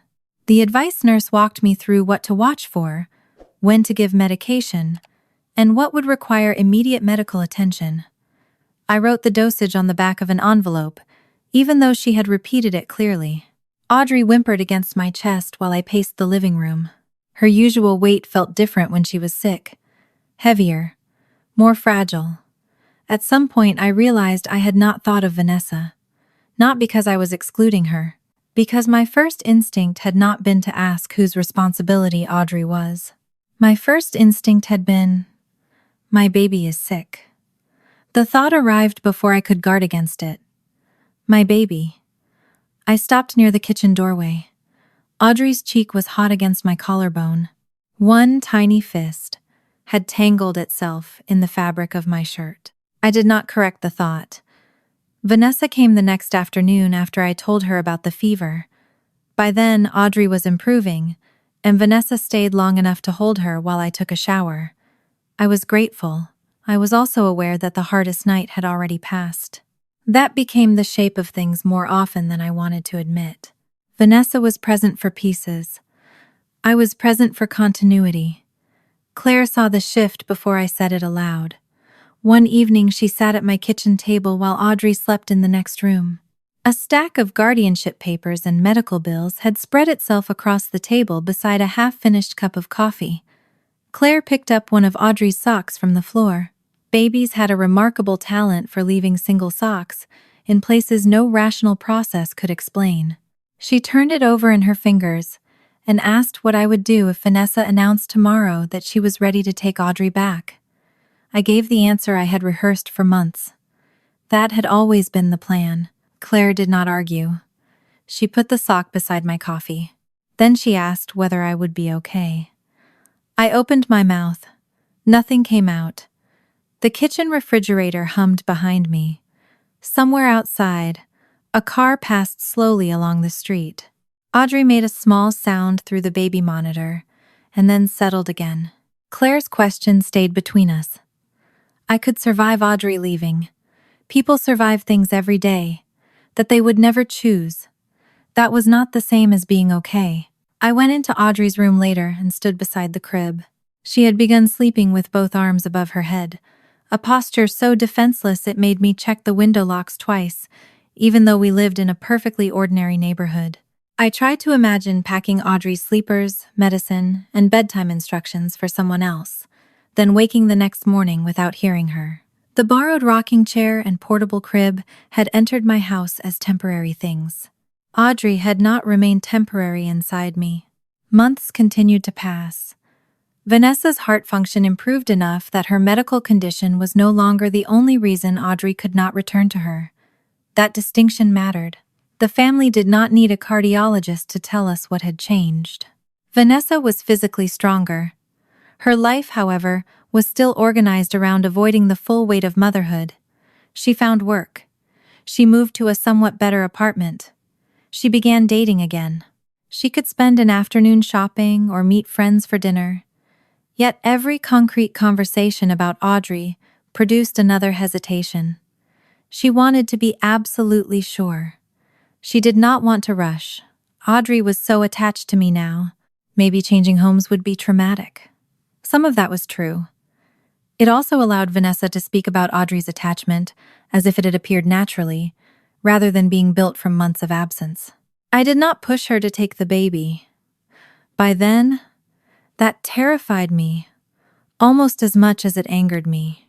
The guardianship process had made the arrangement legally stable enough for everyday life, but the professionals involved were clear that a child could not remain indefinitely inside a story where every adult kept saying later. The goal had to become more definite. Either Vanessa needed to move toward assuming full parental responsibility, or another long-term arrangement needed to be considered. Ethan remained unwilling to become Audrey's daily parent. Vanessa remained unwilling to say she was ready. That left me. I met with the appropriate professionals and learned what the next stage would mean if I chose it. Permanency was not simply a longer version of babysitting. Adoption, if it eventually became possible, and if the biological parents' rights were properly resolved, would make me Audrey's legal parent in every ordinary sense. It would not be something I could describe as helping Vanessa. It would not expire when Vanessa felt stronger. It would not be a favor. Claire's question returned. What if somebody came tomorrow to take her? By then, Audrey was old enough to recognize the sound of my key in the front door when Claire watched her for an hour. She would turn toward me when I entered. Her whole face changed before she had the words to explain why. That recognition undid every argument I had made for distance. One evening, after a long day at work, I found her sitting on the floor supported by cushions, beating both hands against a plastic toy with deep concentration. She looked up when I crossed the doorway. Then she smiled. It was not even one of her dramatic smiles. Just a quick widening of her mouth, followed by a small bounce of her body, because I had come into view. I put my bag down. There were moments in life when a decision arrived as language. This one arrived as the absence of an alternative. I could not imagine making a responsible list of Audrey's routines and handing her to strangers simply because I wanted to preserve the idea that I had never chosen any of this. I had chosen none of the circumstances that brought Audrey to me, but I had spent months choosing what happened next. Coming home, getting up when she cried, returning after the nights when exhaustion emptied me out. Repetition had become commitment. I began the process of pursuing a permanent legal relationship with Audrey. Saying it aloud for the first time frightened me more than saying no had months earlier. When Vanessa learned what I intended, her reaction was complicated. Relief came first. I could see it before she covered it. Then shame. Then the beginning of a story she would spend years polishing. She said that maybe this was what should have happened all along. I had always wanted a baby. Audrey was attached to me. I could give her stability. None of those individual statements was entirely false. That was what made the story dangerous. Vanessa had taken a sequence of failures and begun rearranging them into generosity. At the time, I was too focused on Audrey to challenge every word. Ethan's response was even more revealing. He wanted to know how adoption would affect his legal rights and ongoing financial obligations. Those were reasonable questions in a legal process, but they were almost the only questions he asked. He did not ask what bedtime looked like. He did not ask which stuffed animal Audrey reached for. He did not ask what made her laugh. He asked what he would still owe and what he would still control. I stopped expecting more. The legal process ahead would take time. Nobody vanished from Audrey's birth certificate because I loved her. Vanessa and Ethan's rights had to be addressed properly. Reports had to be completed. The court had to determine that the arrangement met Audrey's interests, rather than my desire to repair a broken life. I was grateful for that distinction. Infertility had not made me entitled to somebody else's child, and Audrey was not compensation for what my body had failed to do or a reward at the end of my divorce. She was Audrey. That was why I chose her. The strangest part was that once I stopped calling the future temporary, fear changed shape. For months, I had been afraid somebody would take Audrey away. Now another fear appeared. One day she would be old enough to ask why she had come to live with me in the first place. At 6 months old, she did not need the answer. She needed clean clothes, sleep, food, vaccinations, a safe home, and someone who appeared when she cried. But babies become children. Children ask where they came from. They notice photographs. They compare faces. They ask why their families look different from everyone else's. I had spent months proving to myself that Audrey was innocent of the circumstances that created her. Someday I would have to prove the same thing to her. And for the first time since I decided to become her mother, I understood that choosing Audrey for life also meant accepting a future day when I would have to tell my daughter that the people who gave her life were the same two people who had broken mine. The adoption did not happen, because one morning I woke up feeling like Audrey's mother-in-law somehow recognized it by afternoon. By the time the process was complete, she had already spent more than a year learning my footsteps, my voice, the sound of my keys at the front door, and the exact corner of my shoulder where she preferred to fall asleep when she was overtired. The legal part moved more slowly than love had. Vanessa's health had improved enough that nobody could honestly describe Audrey's placement as a short medical emergency anymore. She had also reached the point where she could admit, at least in private, that she was not preparing to take over full-time parenting. Ethan had never built a credible plan to do so. After separate notices, counseling, paperwork, and the required reviews, both of them eventually consented to the independent relative adoption, rather than continuing a guardianship that had already become permanent in every practical way. I did not experience their consent as victory. Vanessa cried when she signed the final documents. I believed those tears were real. A person could make a selfish decision and still grieve what it cost. Ethan became quieter as the process narrowed toward finality.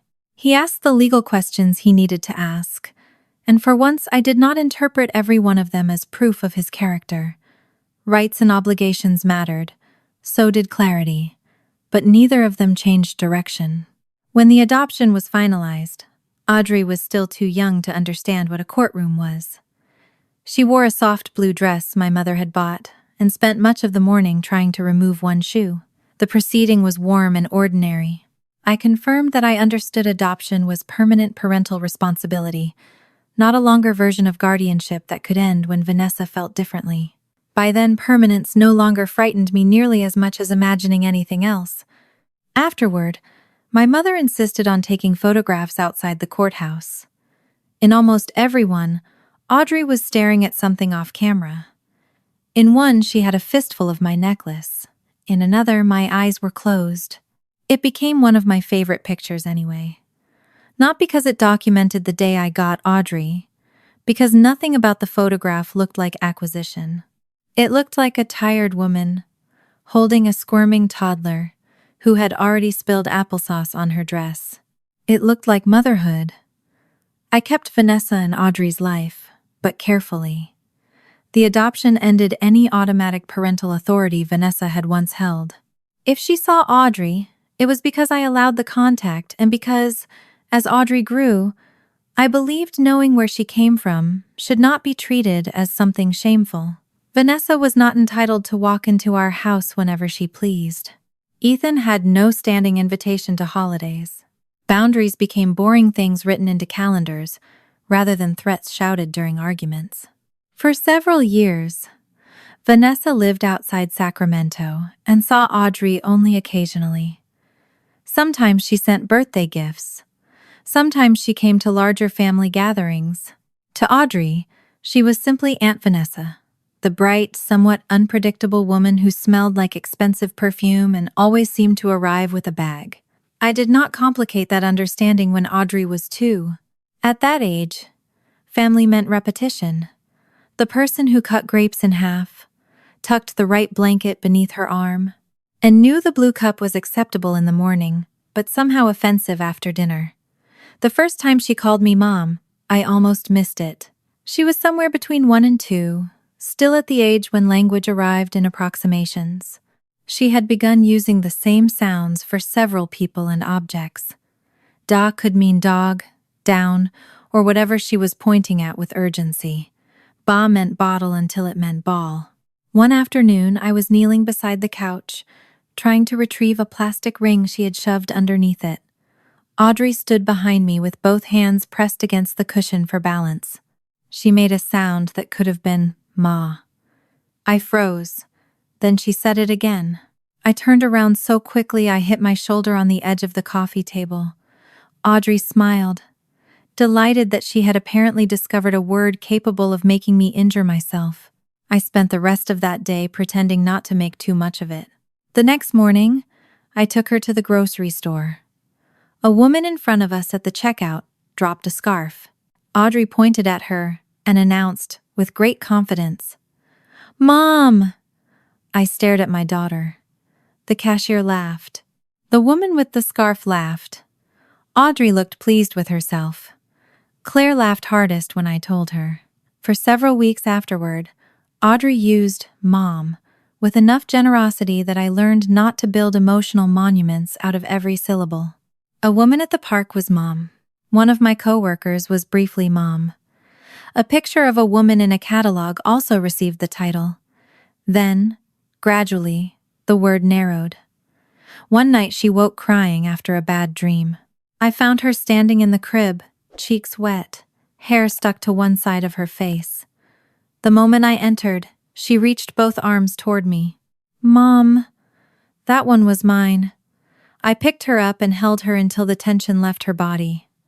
I did not think about Vanessa. That mattered. For a long time, I had been afraid every maternal moment would come with a shadow standing behind it.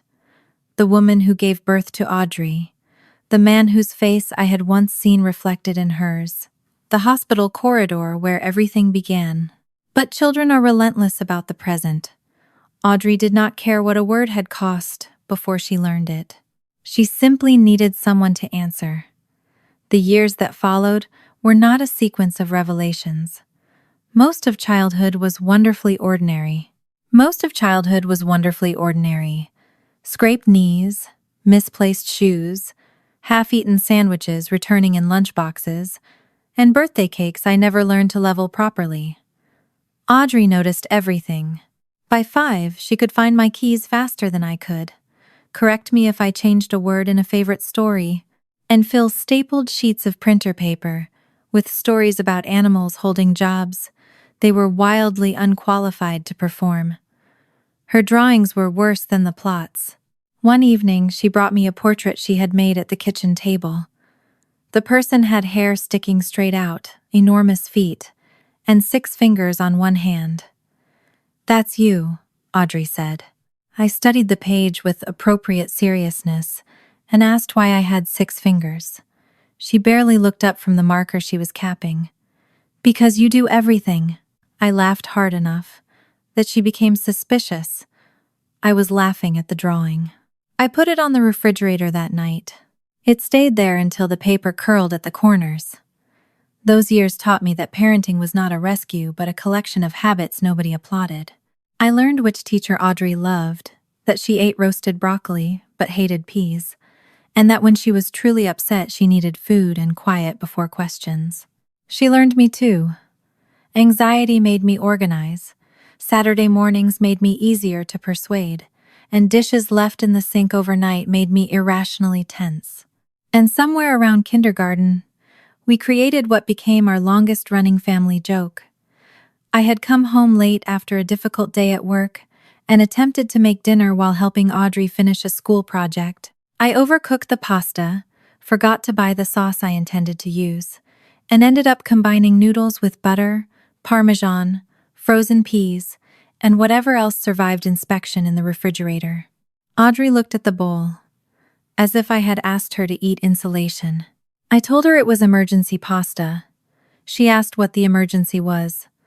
My cooking, I said. She ate 2 bowls. After that, emergency pasta became what we made on bad days. Sometimes on good days, too. It required pajamas before dinner and, whenever time allowed, an old movie afterward. There was no therapeutic purpose. We simply liked it. Years later, when our family became complicated in ways Audrey could finally understand, those ordinary rituals mattered more than I knew.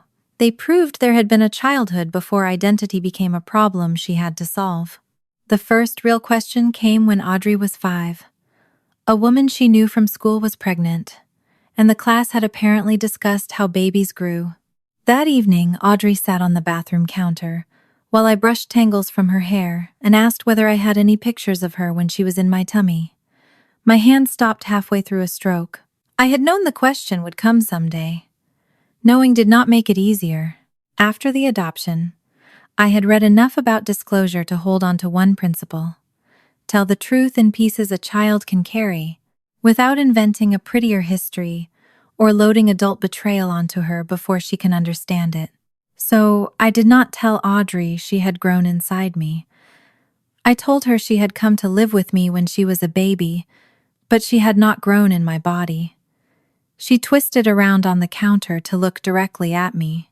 The information did not devastate her. It interested her.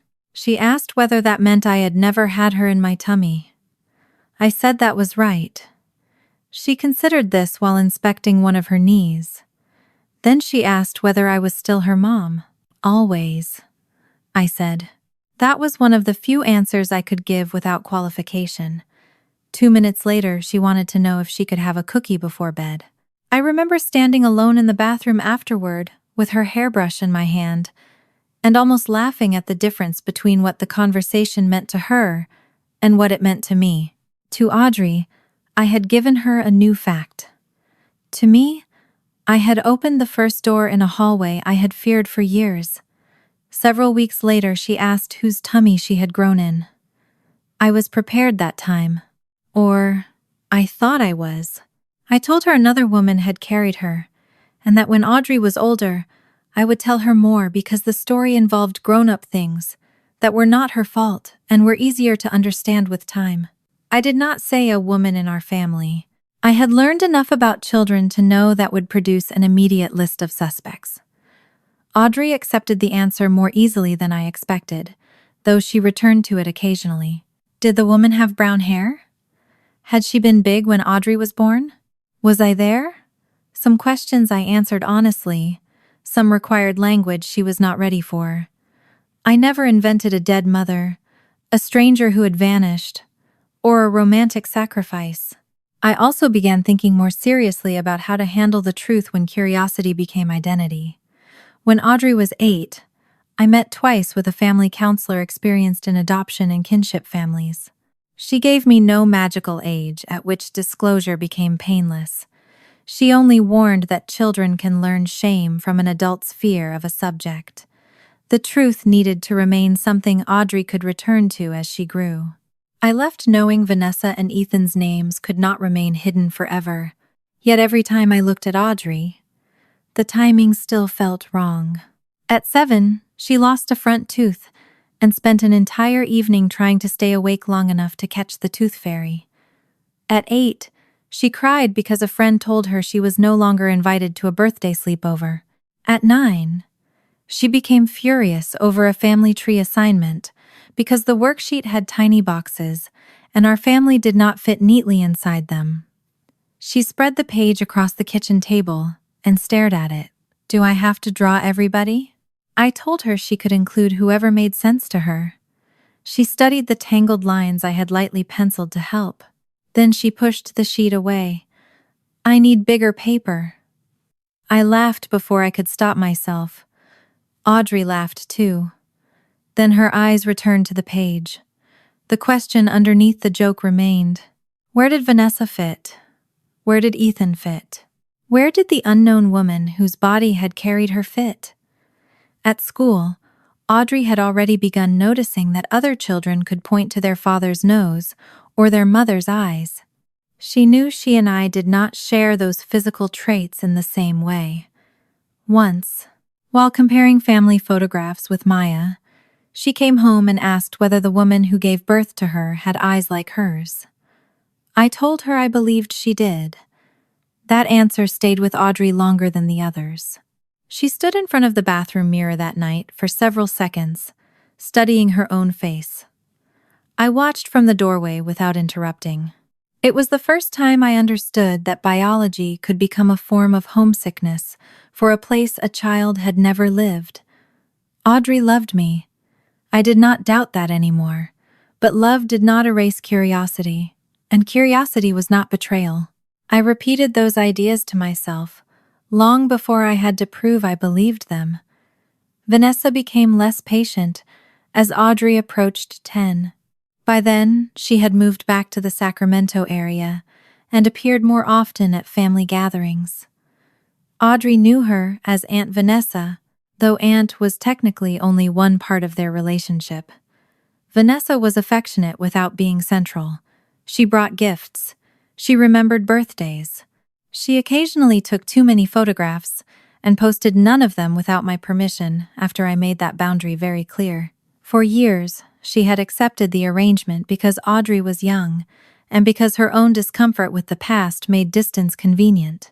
As Audrey became older, Vanessa's discomfort began changing into entitlement.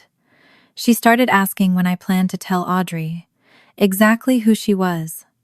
At first, the questions came carefully, then more directly. Vanessa said Audrey deserved the truth. She was right. That was what made hearing it from her so difficult. The person who had hidden the truth from me was now accusing me, indirectly, of hiding truth from Audrey. I reminded myself that two things could be true at once. Vanessa's motives could be selfish, and Audrey could still deserve honesty. My mother became nervous again. She did not want Vanessa to say something impulsive at a family gathering. My father preferred that I handle it before anyone else had the chance. Diane, true to form, did not tell me what decision to make. She only warned that secrets become harder to control the more adults carry them. I knew that. Every year had made the risk larger. Audrey was no longer a child who could accept another woman and move on to cookies. Each answer would now open another question: why she lived with me, why her birth parents had not kept her, and what being her mother meant if I had not given birth to her. I knew my answer. I did not know whether Audrey would agree. There were nights when I nearly told her. Once she read me a school story while I made emergency pasta, and I thought I would say it after dinner. She fell asleep against my shoulder during the movie, and I lost my nerve. Another time an inherited traits lesson brought Vanessa's name all the way to the back of my throat. I swallowed it because once I said the name, I would have to answer what came next. I had become brave enough to choose Audrey, but not yet brave enough to risk being rejected by her. I had once told myself I could survive Audrey leaving because she belonged to someone else. Now she was legally my daughter, emotionally my daughter, woven through every ordinary part of my life, and I was terrified that the truth might make her feel I had been pretending. Near Audrey's 10th birthday, Vanessa finally pushed hard enough that hesitation stopped being neutral. She told me she was tired of being treated as though her connection to Audrey were something shameful.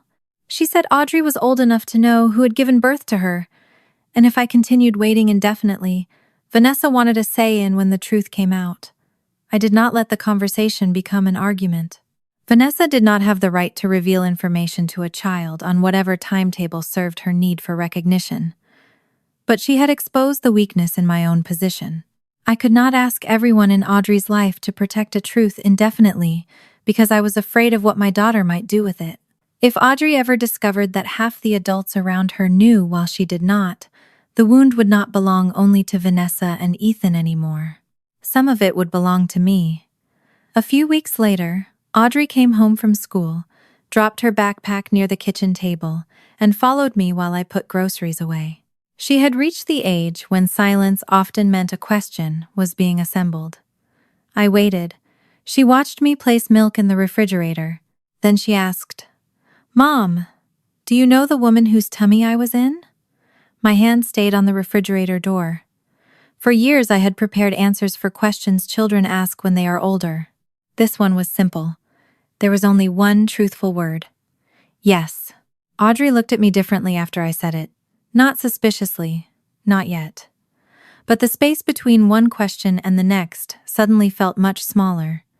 And I knew that, for the first time, "I'll tell you when you're older," was no longer an answer I could safely hide behind. The moment I told Audrey yes, that I knew the woman who had carried her, I saw the next question gather behind her eyes. She was 10, almost 11, old enough to notice when an adult was choosing words too carefully, and young enough to believe that if she asked directly, the world should answer directly too. I closed the refrigerator and leaned back against it. Audrey stood barefoot on the kitchen tile in mismatched socks, one purple and one gray, her backpack still slumped beside the table. It was such an ordinary picture that part of me wanted to preserve it exactly as it was.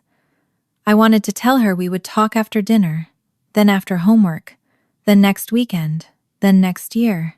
I had spent years believing I was waiting for the right age. Standing there, I finally understood I had mostly been waiting for courage. Audrey asked whether she had met the woman. I told her she had.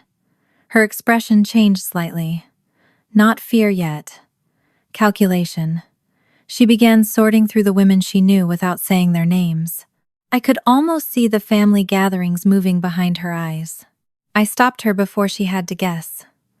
I told her this was not something I wanted to explain while groceries were melting on the counter and she still had school dust on her shoes. I promised we would talk that evening, and for once I did not add, "when you're older." Audrey studied me for several seconds, then nodded. She took her backpack upstairs. I remained in the kitchen with a carton of eggs in my hand long after the refrigerator door had closed. That afternoon stretched unbearably. I made dinner I barely tasted. Audrey did her homework at the table and asked me twice how to spell words she already knew. Neither of us mentioned the conversation waiting for us. She was not avoiding it exactly. She was circling it. So was I. I had rehearsed this moment for years and backed away from it more than once. An inherited traits worksheet had once put Vanessa's name on the back of my tongue. Another night I had reread the counselor's notes while Audrey slept across the hall and still put them away. The biology itself was simple enough to state. What frightened me was everything those names would make Audrey understand about the adults she already knew. Audrey knew Vanessa as Aunt Vanessa. She knew Ethan existed because I had never erased my first marriage from the family photographs or pretended I had appeared fully formed at 33 with a baby in my arms.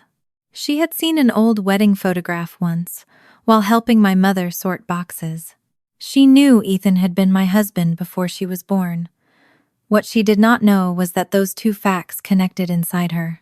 I had carried that bridge alone for nearly 11 years. By the time we finished dinner, Audrey's patience was gone. She did not ask for dessert. She did not remind me that emergency pasta rules normally allowed a movie if the day had been difficult. She carried her plate to the sink and stood there waiting. I told her we could sit in the living room. She chose the couch but did not curl into the corner the way she usually did. She sat upright, knees together, hands tucked beneath her thighs. That posture frightened me more than tears would have. I sat beside her, leaving enough space that she would not feel trapped. Then I began with the one fact she already knew. She had not grown inside me. The woman who had carried her was someone she knew. I said Vanessa's name. Audrey blinked. For several seconds, she did not move at all. Then her eyebrows pulled together. Aunt Vanessa? Yes. That single word changed the room. Audrey looked toward the hallway, as though Vanessa might somehow be standing there. Her face did not collapse. She simply became very still. I explained that Vanessa had given birth to her, and that when Audrey was a baby, Vanessa had been unable to care for her at first. I did not begin with betrayal. I began with Audrey. She listened with the fierce concentration she used when a teacher explained something she did not understand. Then she asked who her father was. There was no gentler route around that answer. Ethan. Audrey's eyes came back to my face. She knew the name. I watched recognition arrive. You're Ethan? The possessive hurt in a way she could not have intended. I told her Ethan had been my husband then. Audrey looked down at her hands.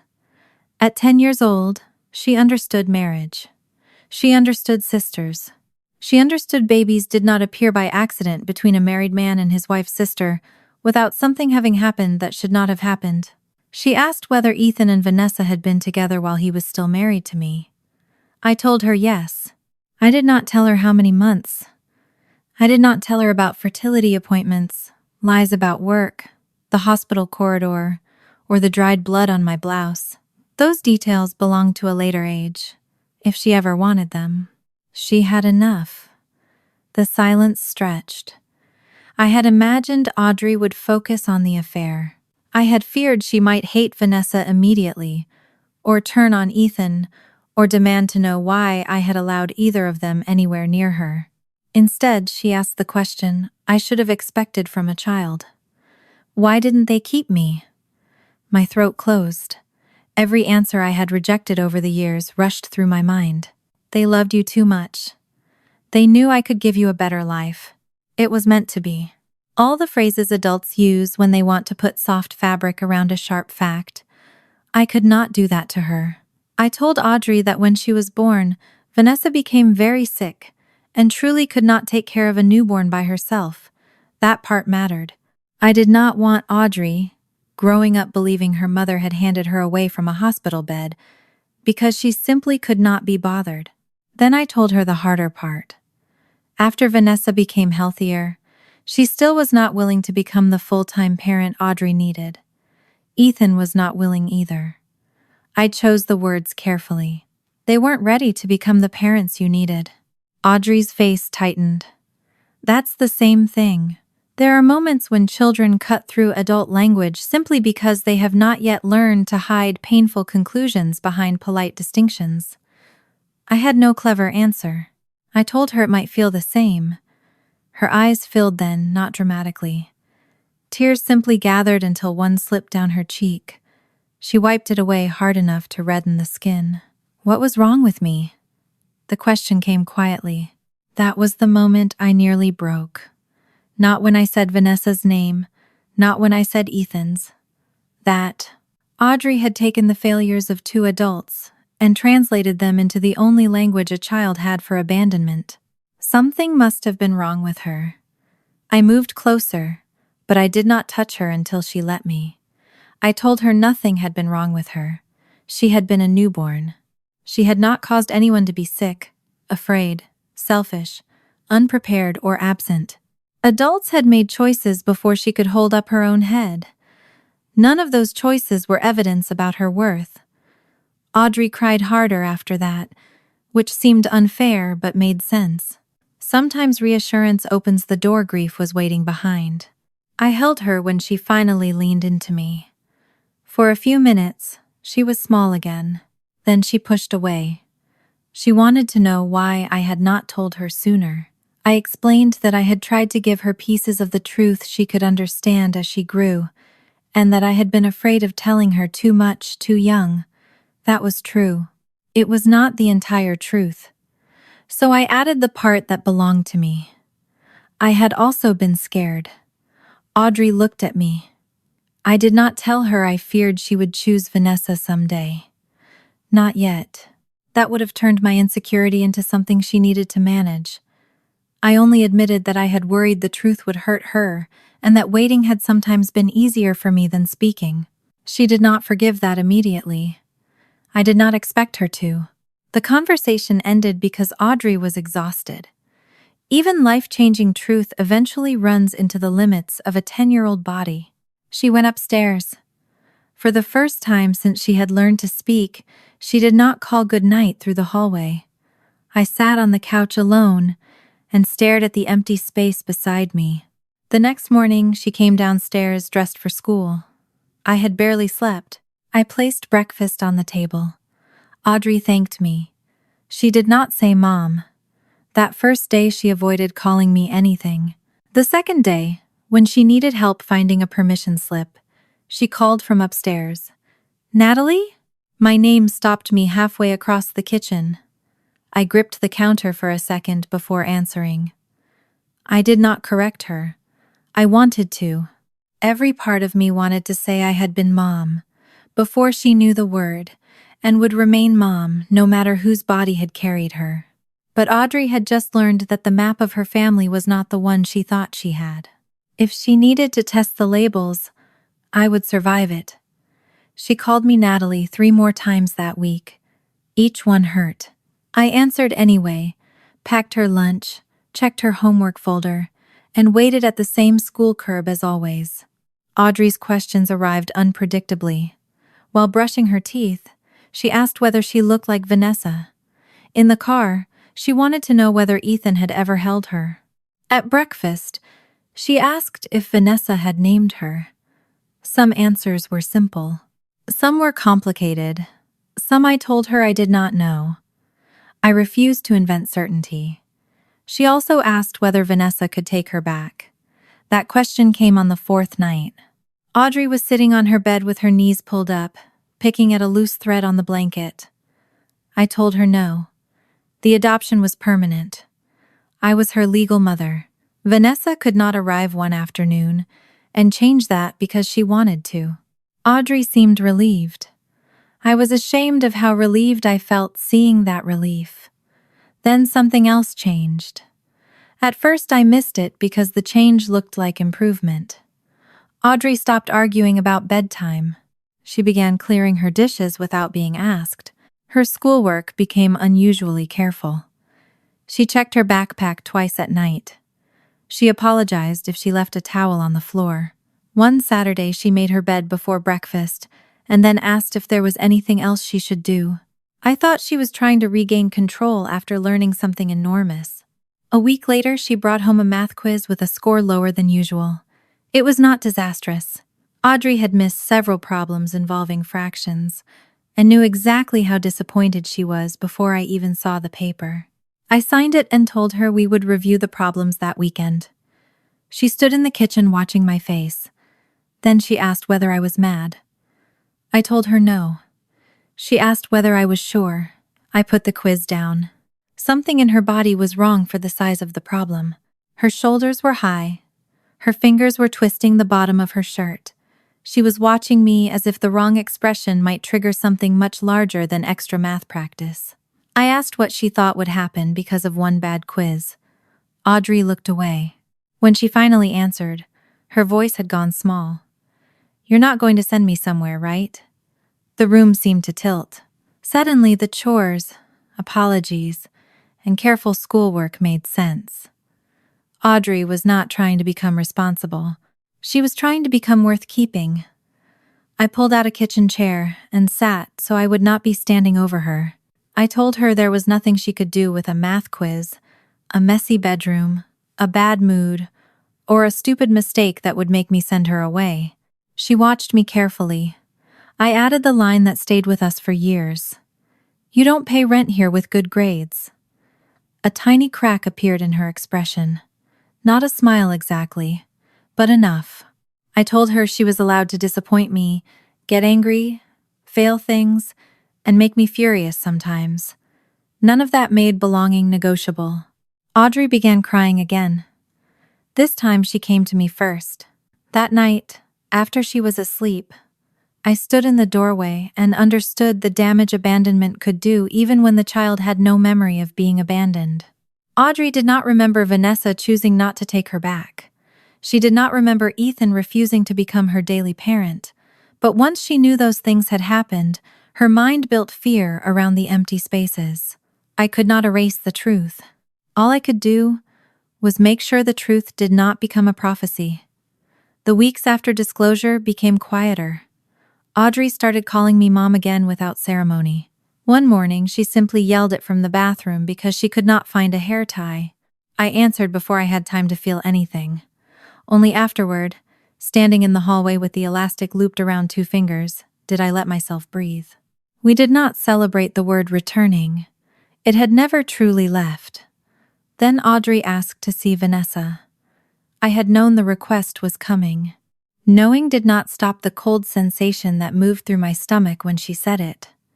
We were folding laundry on the couch. Audrey had been quiet for several minutes, matching socks into uneven pairs. She asked whether she could meet Vanessa, knowing who Vanessa really was. Not at a birthday party. Not across a room full of relatives. Meet her. My first instinct was no.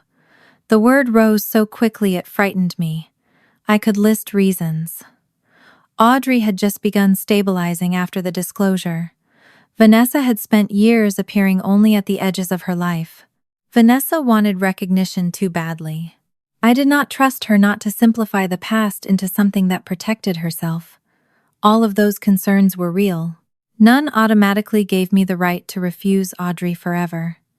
I told Audrey I needed to think about how to do it safely, and that I would not make the decision behind her back. That evening I called Claire. Years earlier, Claire had been the person reminding me I did not owe Audrey's parents anything. Now she reminded me of something harder. If I forbade Audrey from knowing Vanessa, I would not make biology disappear. I would make Vanessa mysterious. Worse, I would teach Audrey that my love required her curiosity to remain smaller than my fear. Claire did not say it that neatly. She knew me better than to give speeches, but that was what I heard. I contacted the family counselor again and set simple boundaries around the first meeting. Neutral public ground, me nearby, no adult affair details, and Audrey free to end the visit or decline another one. The purpose was not to manufacture closeness or distance. It was to give her room to know Vanessa without being recruited into anyone's version of the past. Vanessa agreed faster than I expected. That eagerness bothered me. I tried not to let Audrey see that. The night before the meeting, Audrey stood in my bedroom doorway while I was putting away clean clothes. She had changed into pajamas, but had not brushed her hair. She looked both younger and older than she had a month earlier. I asked if she was nervous.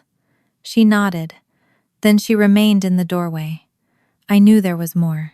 Audrey finally asked the question neither of us had spoken aloud. What if I like her? There it was. The fear I had carried privately for years, now placed in my hands by the child I had been afraid to lose. I folded the shirt I was holding and set it down.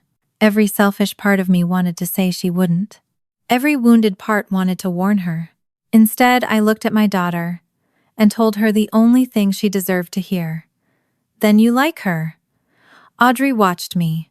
I made myself continue. You never have to protect me from that. The words hurt when they left me. They were also true, and the next morning, I would have to prove I meant them. The first time Audrey met Vanessa, knowing exactly who Vanessa was, she barely touched her breakfast. She was 11 by then, old enough to understand the difference between curiosity and loyalty, but not old enough to stop those two things from fighting inside her. She sat at the kitchen table, turning a spoon through a bowl of cereal until the milk went gray, then asked me 3 separate times what time we were leaving, even though the answer had not changed. I did not tell her I was nervous too. The meeting was at a small cafe, with outdoor tables near a park, public enough to feel safe and quiet enough that Audrey would not have to perform for an audience. Vanessa arrived early. That surprised me. For years, punctuality had been something she treated as a suggestion. She wore jeans, a simple blouse, almost no jewelry, no expensive perfume, no dramatic entrance. I recognized the effort immediately. For once, Vanessa had understood that the best thing she could bring was less of herself. Audrey saw her before Vanessa saw us. She stopped walking. I had spent years believing the most difficult part would be watching my daughter discover another mother. I had not prepared for watching her discover herself in another face. Vanessa and Audrey had the same eyes. I had always known that, of course. But resemblance changes when the child understands what she is looking at. Audrey studied Vanessa openly as we approached. Her gaze moved from Vanessa's eyes to the shape of her mouth, then to her hands resting on the table. Vanessa rubbed her thumb against the side of her index finger when she was anxious. Audrey did the same thing. I had watched my daughter make that motion during tests, dentist appointments, and school performances for years without knowing where it came from. Audrey noticed too. Her own hand went still. Something passed across her face that I could not share with her. Recognition without memory. That was the first thing biology gave Audrey that I could not. The conversation itself was less dramatic than the weeks leading to it. Vanessa behaved. She did not call herself mom. She did not explain the affair. She did not tell Audrey how much she had suffered. She answered the questions Audrey actually asked, and left space when Audrey did not know what to say. Audrey wanted to know whether Vanessa had craved anything strange while pregnant, whether she had been born with dark hair, whether Vanessa had been good at writing in school, whether she had always hated tomatoes. That last question made Vanessa laugh. Audrey laughed too. Their laugh sounded similar enough that I looked down at my coffee. I had spent 10 years teaching myself that resemblance was not ownership. Knowing that did not make the moment painless. Vanessa told Audrey a few harmless things about her pregnancy. She had wanted oranges constantly. Audrey had kicked hard enough to make a book slide off her stomach once. The nurses had commented on how much hair Audrey had when she was born. Nothing in those stories threatened me. Still, I found myself counting every fact Vanessa possessed that I did not. That was my insecurity, not Audrey's burden. I kept it to myself. The meeting lasted a little over an hour. When Audrey was ready to leave, I could tell because she began answering rather than asking. We had agreed on a signal beforehand, but she never needed to use it. In the car, she stared out the window for several blocks. Then she said, very quietly, "I had fun." The apology hidden inside those 3 words almost made me pull over. Audrey was 11 years old and already trying to protect me from her own happiness. I kept both hands on the steering wheel. "I'm glad." She turned toward me as though checking for damage. I smiled. It required effort, but it was real. "You don't have to feel bad because you liked her." Audrey looked back through the windshield. I could see her shoulders drop. That was the beginning. Not of Vanessa becoming Audrey's mother. Of Audrey learning that loving me did not require rejecting every person connected to her biology. For the next 2 years, contact increased slowly. Vanessa did not suddenly become part of our weekly routine. I kept boundaries around frequency, school nights, transportation, and what information was appropriate to discuss. Audrey also saw the counselor occasionally during the first year after disclosure, not because there was something wrong with her, but because having one adult outside the family gave her a place to ask questions, without worrying about anyone's feelings. Vanessa, at first, seemed determined to prove she could follow the rules. She arrived on time more often. She remembered that Audrey hated tomatoes. She discovered that they both liked thrift stores and old music. Vanessa had a way of turning an ordinary afternoon into something slightly more exciting.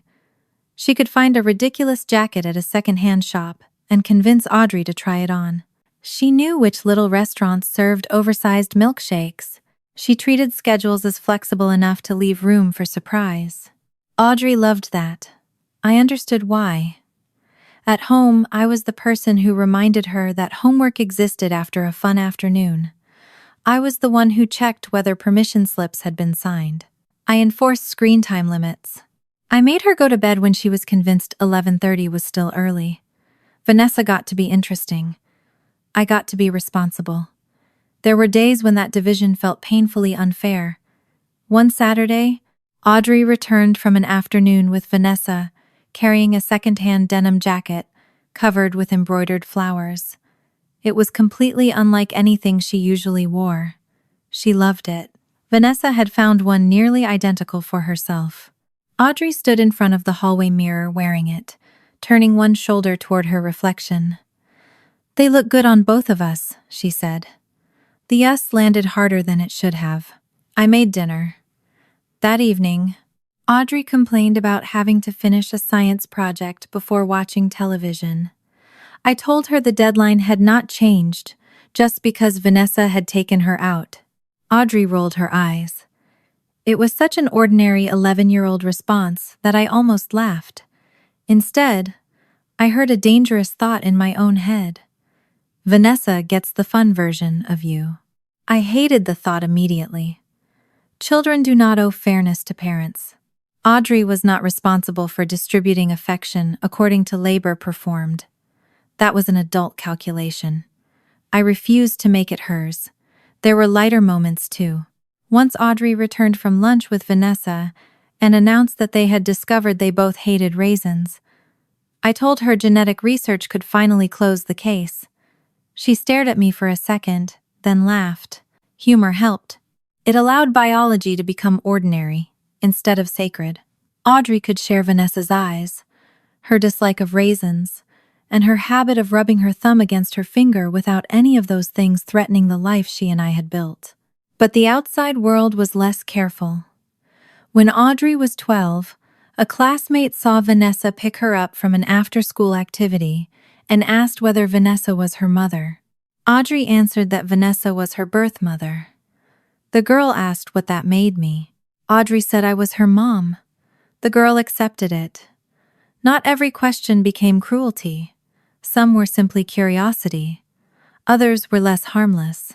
Family structures interest children because children are constantly trying to understand what normal looks like. Audrey's story did not fit neatly into the boxes most worksheets provided. By middle school, Audrey had heard enough versions of, "Which one is your real mom?" and "Why did your birth mother give you away?" to hate the subject. At first, she tried answering. Eventually, she realized one explanation usually produced 3 more questions. Maya was one of the few friends who did not make Audrey explain herself twice. She had known me since elementary school and never thought of me as anything other than Audrey's mother. I helped Audrey develop one sentence she could use when she wanted to end a conversation. "Natalie is my mom. Vanessa is my birth mother. The rest is private." She tried it. It worked more often than explanations did. That boundary became important because the family story did not remain fully private. Vanessa attended a school arts fundraiser when Audrey was 13. I had agreed because Audrey wanted her there. During the evening, Vanessa spoke to a parent she vaguely knew and identified herself as Audrey's biological mother. There was nothing inherently wrong with that statement. The problem was that adults gossip with more confidence than children realize. The parent knew someone who knew my parents. A few pieces of old family history were connected badly, then corrected, then repeated.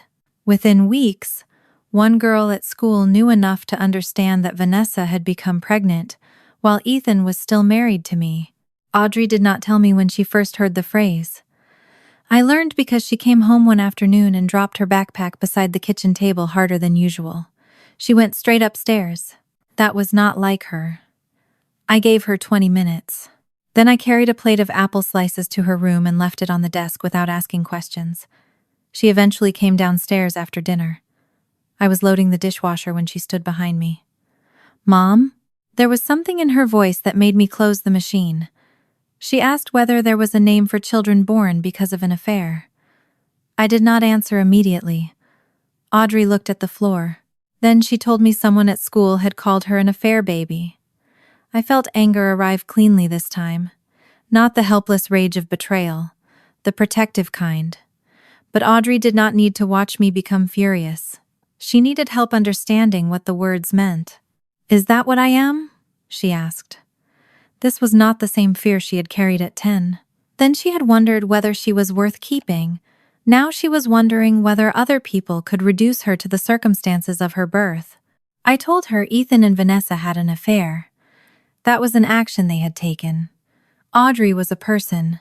Those were not the same thing. She listened, but the shame did not disappear, because I gave it a better definition. She wanted more details now. At 13, she could understand far more than she had at 10. So I gave her more. I told her Ethan and I had still been married when he and Vanessa began their relationship. I told her the affair lasted for months, and that I did not know until Vanessa was pregnant.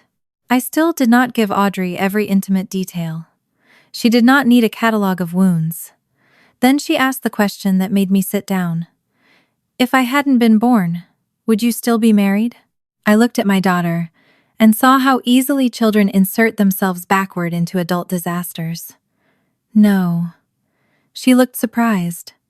I explained that Audrey had not broken my marriage. By the time she took her first breath, Ethan and Vanessa had already made the choices that destroyed it. You were not the mistake, I told her. The choices were. Audrey cried quietly. Not because she doubted me. Because knowing something is not your fault does not automatically stop it from hurting. That night, I found the embroidered jacket Vanessa had bought her folded at the bottom of the closet. Audrey did not wear it for months. I never asked her to put it back on. As she moved toward 14, her questions became harder. They also became less predictable. Sometimes weeks passed without Vanessa or Ethan coming up at all.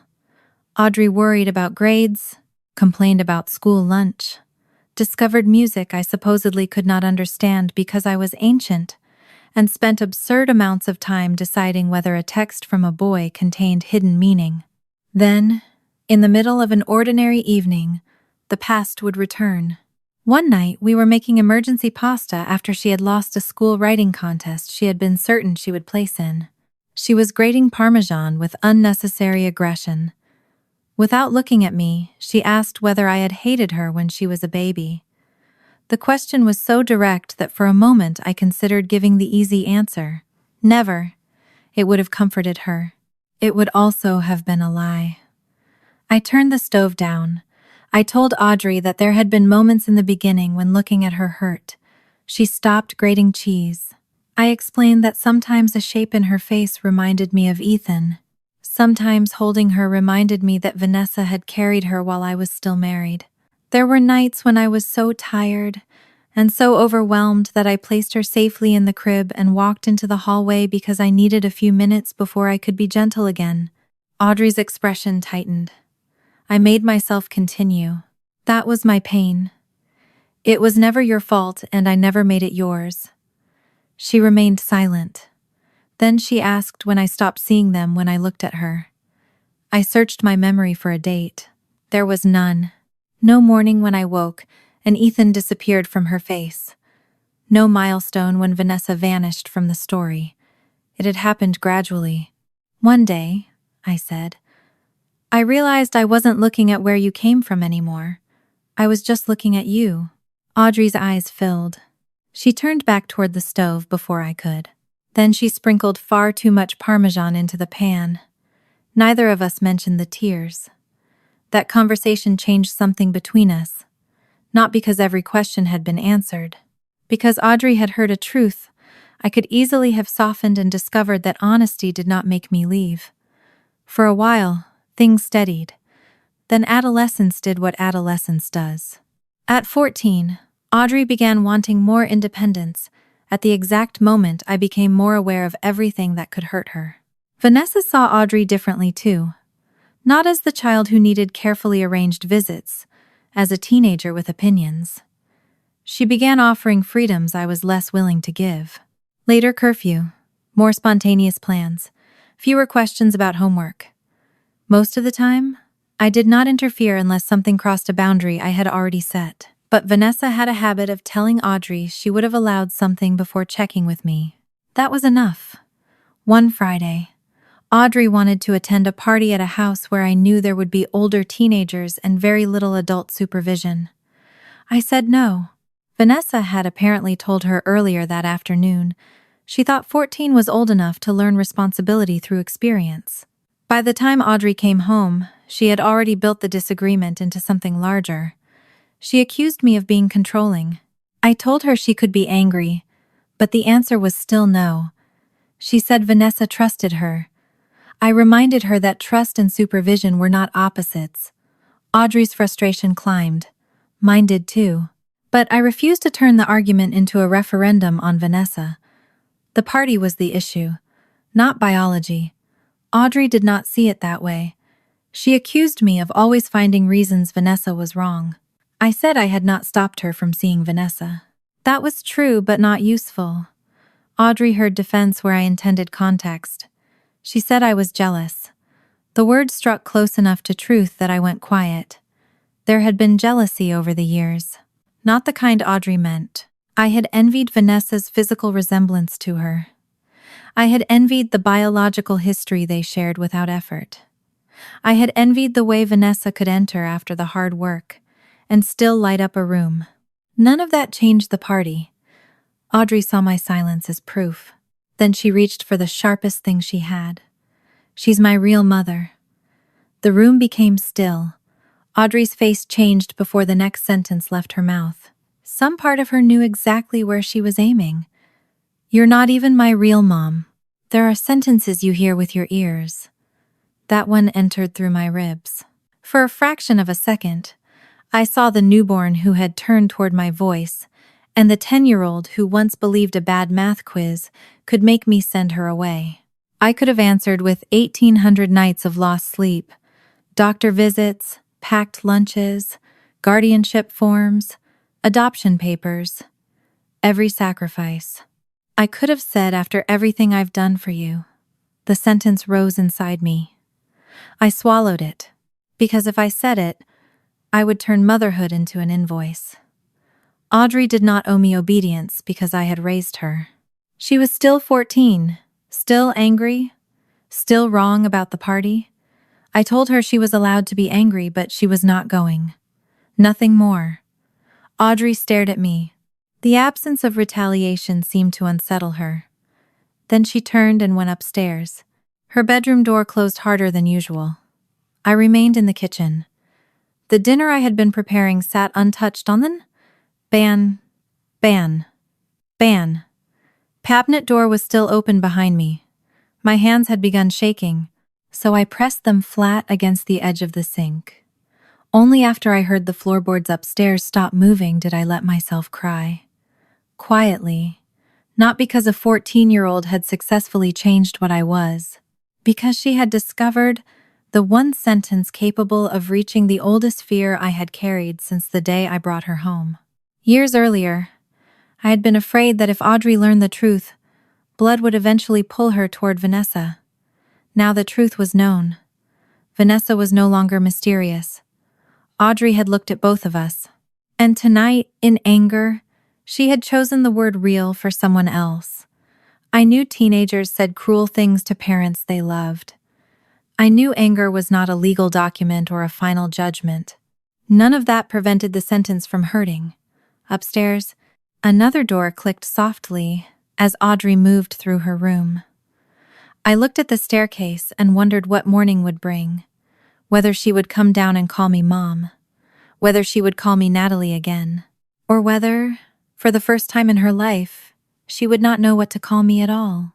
The next morning, Audrey came downstairs 17 minutes later than usual. I knew because I had been watching the clock without admitting I was watching it. Her lunch was already packed.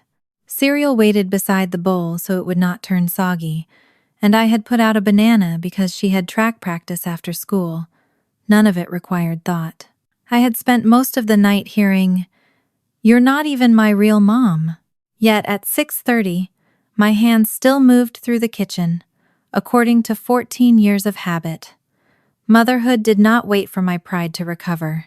When Audrey finally appeared, she had her backpack over one shoulder, and her hair pulled into a ponytail that was crooked enough to tell me she had done it in a hurry. Her eyes met mine briefly and moved away. I did not ask whether she had slept. She did not apologize. She poured cereal into the bowl, ate standing at the counter for several minutes, then remembered I hated that and sat down without being told. It was such a small thing that I nearly cried. Not because it was affectionate, because she was still moving inside the ordinary rules of our home. She still knew where the spoons were. She still expected me to drive her to school. Whatever she had said the night before, she had not woken in a different family. The ride was quiet. When we reached the drop-off lane, Audrey opened the door and hesitated with one foot outside. For half a second, I thought she might apologize. Instead, she told me she had debate practice after school and might be 20 minutes late. Then she got out. I watched her disappear through the doors. I could have interpreted that as avoidance. Instead, I chose to hear the thing beneath it. She was telling me where she would be. Children who expect to come home tell you when they will be late. That thought carried me through the day. Audrey did not apologize that night, or the next. I did not force the conversation because an apology demanded too soon becomes another form of obedience. I wanted her to understand what she had done, not simply learn that saying the correct words would make the tension disappear. We lived around the wound for several days. I still made dinner. She still complained about homework. I still told her to put her phone away at the table. She still forgot. Once, she reached automatically for my jacket when she was cold in a restaurant, then seemed to remember we were supposed to be in some kind of conflict. I handed it over without comment. She wore it all the way home. On the fourth evening, I found her sitting at the kitchen table long after her homework was finished. Her phone was face down beside her. There were no books open. She had been waiting for me. I started wiping an already clean section of the counter because old habits return when people are about to say something painful. Audrey told me she knew what she had said. Then she admitted something that hurt more than an excuse would have. I said it because I knew it would hurt you. At 14, cruelty is sometimes less complicated than adults want to believe. Children do not always lose control and accidentally discover the perfect weapon. Sometimes they know where the wound is and choose it because they are angry. I appreciated that she did not pretend otherwise. It did, I said. Her eyes dropped. I could have softened it. I did not. Honesty had to work in both directions if I expected her to trust it. But I also told her, one terrible sentence did not cancel 14 years of being my daughter. She looked up then. That was all the conversation needed. No speech about respect, no list of sacrifices, no demand that she call Vanessa something different. The party remained forbidden. Her phone privileges took the ordinary consequence they would have taken if the argument had been about any other subject. I refused to let Vanessa's biology turn every teenage conflict into a constitutional crisis. That decision became important over the next 2 years. Vanessa surprised me during that period. For a while, she seemed to change enough that I began questioning whether some of my suspicion belonged more to the past than the present. She stopped making promises she could not keep. If she said she would pick Audrey up at noon, she was there before 12:10. She remembered school dates without needing Audrey to remind her. When Audrey became interested in writing more seriously, Vanessa gave her a used collection of essays rather than another expensive piece of clothing. She even began checking with me before suggesting plans. The first few times, I assumed there was an angle. Then months passed without one. Audrey noticed too. She became less guarded around Vanessa. Their relationship found a rhythm that was no longer entirely built from novelty. Vanessa could still make Audrey laugh in ways I could not. They shared the same ability to imitate people without being cruel, the same impatience with slow walkers, the same tendency to rearrange furniture when anxious. Once, I picked Audrey up after an afternoon at Vanessa's apartment and found both of them sitting on the floor, surrounded by half the living room, because they had decided the couch felt wrong against the wall. I stood in the doorway looking at lamps, cushions, and a coffee table stranded in the middle of the room. Audrey looked at me. "Don't." I had not said anything. "My face?" I asked. "Your face is yelling." Vanessa laughed. So did I. For a few months, laughter came more easily between the three of us than I thought it ever would. That did not mean we became a family in the old sense. Ethan remained elsewhere. The affair remained true. Vanessa had still missed most of Audrey's early life. But there was enough peace for me to wonder whether adulthood might eventually allow something less rigid than forgiveness or rejection. Maybe Vanessa could become a consistent person in Audrey's life, without trying to replace me. Maybe Audrey could love her without reopening the question of where home was. I wanted that for Audrey. Wanting it made the disappointment sharper when Vanessa failed. The event itself was small enough that nobody outside our family would have considered it important. Audrey was 15 and had entered a regional speech competition through school. Public speaking was still new to her. Writing came naturally. Standing in front of people did not. The first time she practiced one of her pieces in our living room, she held the pages so high they covered half her face. I told her the audience might appreciate knowing who was speaking. She lowered them an inch. Progress. Over the next several months, she practiced in front of me, Maya, and occasionally Vanessa. I learned that she tapped her heel against the floor when nervous and rushed the final line whenever she thought she had already lost the audience. Vanessa was unexpectedly good at helping. She told Audrey where a sentence sounded rehearsed instead of spoken. She encouraged her to pause instead of filling every silence. For once, her instinct for performance served someone other than herself. Audrey qualified for the next round. The day of the competition arrived during a week when my work schedule was difficult but manageable. I rearranged meetings and planned to be there. Vanessa promised she would come too. Audrey believed her. That mattered. The competition was held in an auditorium about 40 minutes away. Students waited in uncomfortable dress clothes, pretending not to watch one another. Parents filled rows near the back. I found my seat early. The place beside me remained empty. At first, I thought nothing of it. Vanessa was often 5 minutes late, even during her improved phase. Then 10 minutes passed. Then 20. Audrey looked toward the back of the auditorium before her category was called. I knew exactly who she was searching for. I checked my phone. There was a message from Vanessa sent 14 minutes earlier. Something had come up. She was out of town for the weekend with a man she had been seeing, and returning would mean cutting the trip short. She had convinced herself Audrey would understand because I was already there. There was no emergency, no illness, no accident, just a plan Vanessa did not want to sacrifice. I put the phone away. Audrey went on stage. She spoke well for the first half. Then she lost her place. Only for a second. Most of the audience probably did not notice.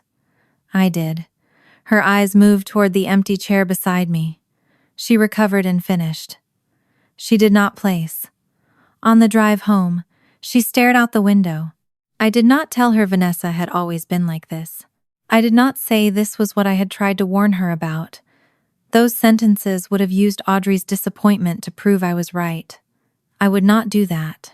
About halfway home, she asked whether Vanessa had given a reason. I told her the truth in one sentence. Vanessa had chosen not to cut her weekend short.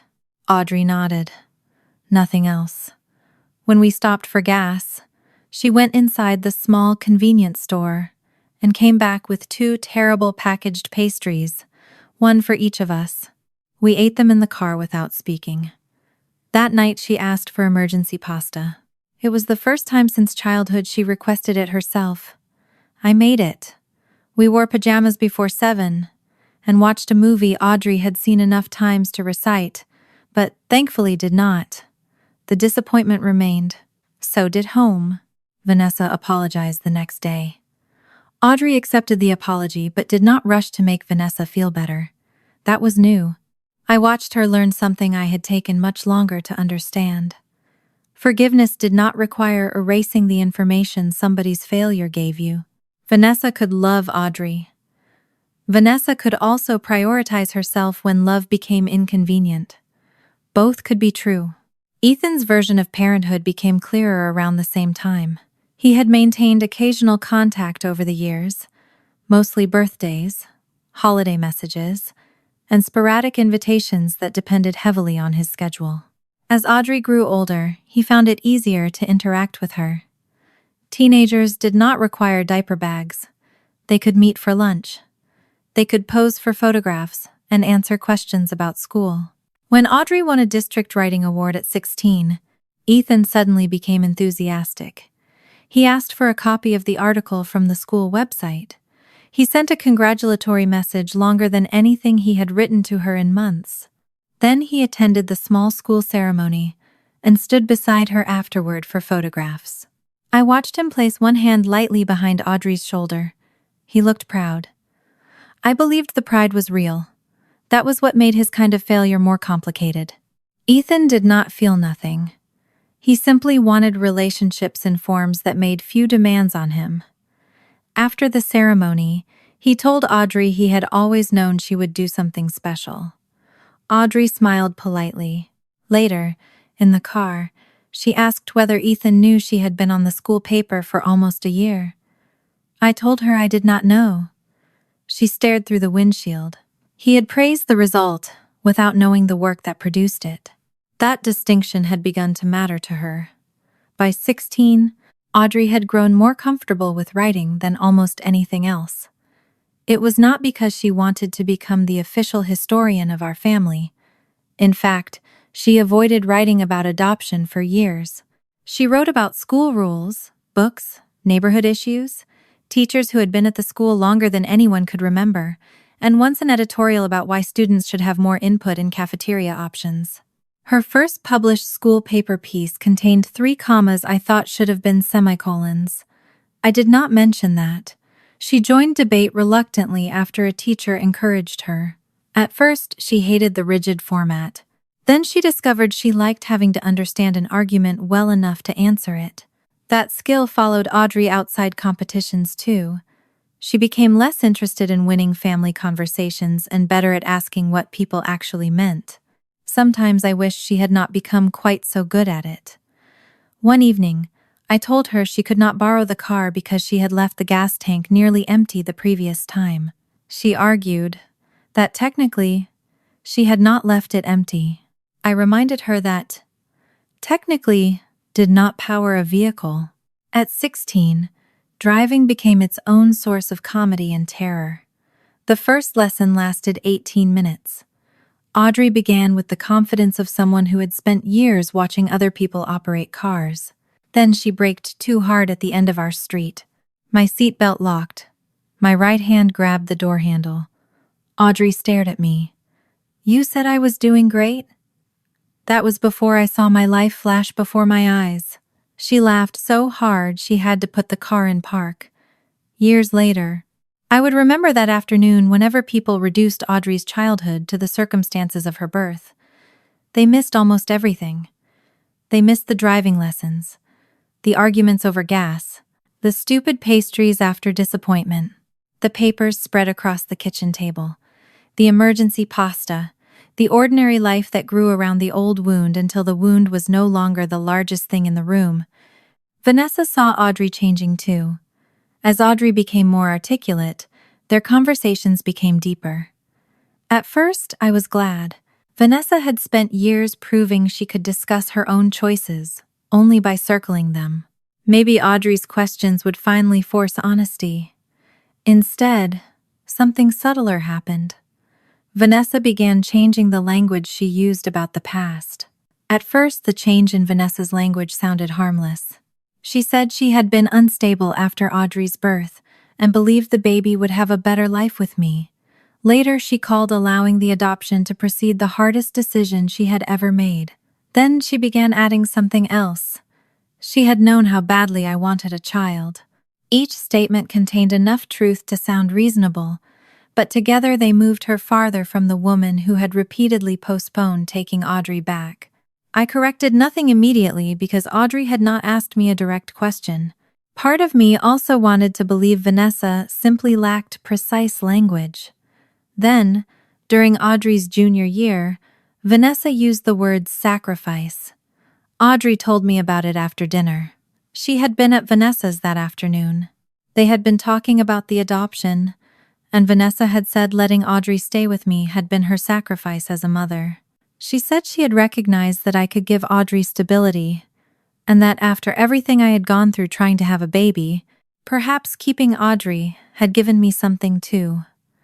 Audrey did not accuse me of anything. She simply watched me while she repeated Vanessa's version. I felt the old instinct to defend myself and list every missed visit and postponed responsibility, but I stopped. At 16, Audrey no longer needed me to hand her a verdict before she gathered the facts. I asked what she thought. She shrugged, but it was not a casual shrug. I don't know. Then she carried her plate to the sink.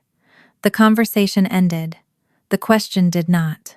Over the following months, I began catching Audrey looking at old photographs differently. The courthouse picture, toddler birthdays, preschool, me holding her, Vanessa standing near the edge of certain family gatherings. Once I found Audrey sitting on the floor with a box of old photographs spread around her knees. She said she was looking for something for a school project. Maybe she was. I did not ask. By then, Vanessa's new version of the past had found the one place in Audrey that was still vulnerable. Audrey had already survived the question of why her biological parents did not keep her. She had survived the question of whether being conceived during an affair made her something shameful. She had learned that blood could explain resemblance without determining home. But Vanessa had created a new question, a quieter one I had not known to protect her from. What if Natalie did not choose me because I was Audrey? What if she chose me because she had wanted a baby, and I happened to be available? I recognized that question before Audrey ever said it aloud. I saw it in the way she studied the courthouse photograph, in the way her gaze lingered when someone mentioned my fertility treatments, in the sudden carefulness with which she asked what age I had been when she came to live with me. I could have answered everything then. I should have answered more than I did. Instead, the oldest fear in me returned. I answered honestly but incompletely. I told her I had loved her long before the adoption was finalized. I told her permanency had been my decision. I told her nobody had forced me to become her mother. All of those things were true, but I did not tell her the hardest fact. I did not tell her that when someone first asked me to take her, I had said no. I was still afraid she would hear that word and stop listening before she reached the part where I called back. That silence became my mistake. Vanessa, meanwhile, kept polishing her version. Each retelling moved her one step farther from the woman who had once admitted she was not ready to raise her own child. She had begun with shame, then explanation, then justification. Now she was approaching something that sounded almost noble. I watched Audrey absorb those changes without knowing yet what she believed.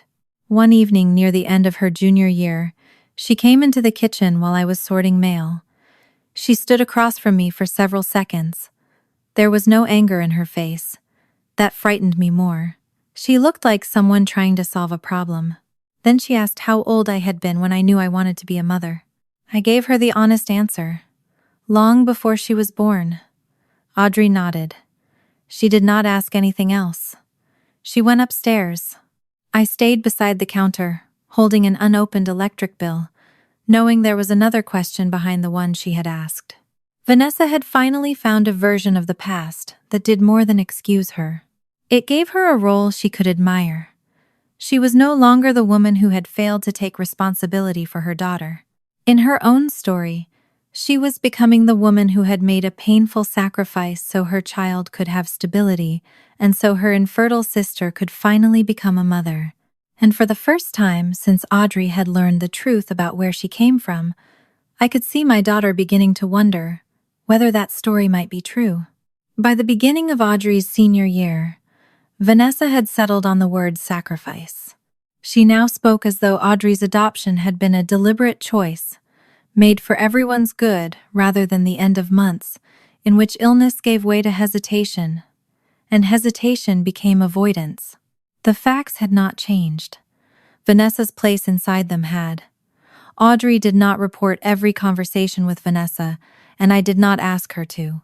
What I noticed instead were careful questions about the years before her birth, what I had imagined motherhood would be, whether Ethan and I had ever considered adoption, whether I had kept baby things after treatment failed. None was unreasonable alone. Together, they told me Vanessa's version had begun to work on her. I answered honestly, Ethan and I had discussed several possible paths during the years we were trying to have a child, but we had never completed an adoption application. I had bought a few things during hopeful periods and given most of them away after treatment failed. When Audrey entered my house, I had not been waiting with a finished nursery or an empty crib prepared for any baby who might arrive. She listened. Still, I could see Vanessa's version working on her. Vanessa did not need a complete lie. I had wanted a child, Audrey had remained with me, and I had adopted her. Rearranged in the wrong order, those facts could support a story that had never actually happened. During the fall, Audrey's commencement speech application became one of the few subjects that had nothing to do with the past. Her school selected a student speaker through a combination of written submissions, faculty review, and a short presentation before a committee. Audrey nearly did not apply.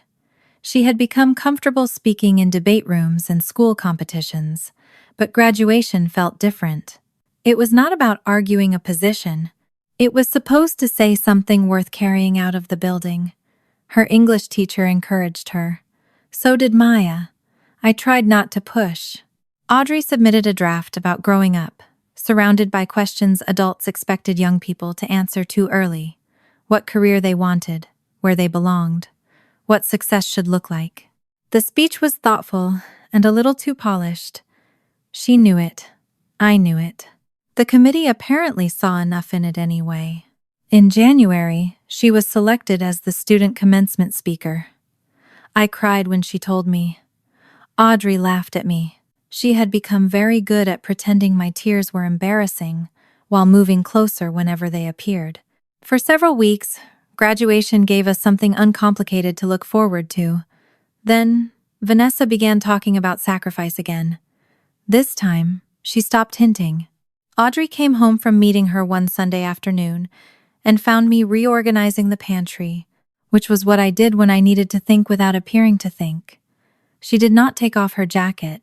That told me something was wrong. Vanessa had told her that giving her up had nearly destroyed her.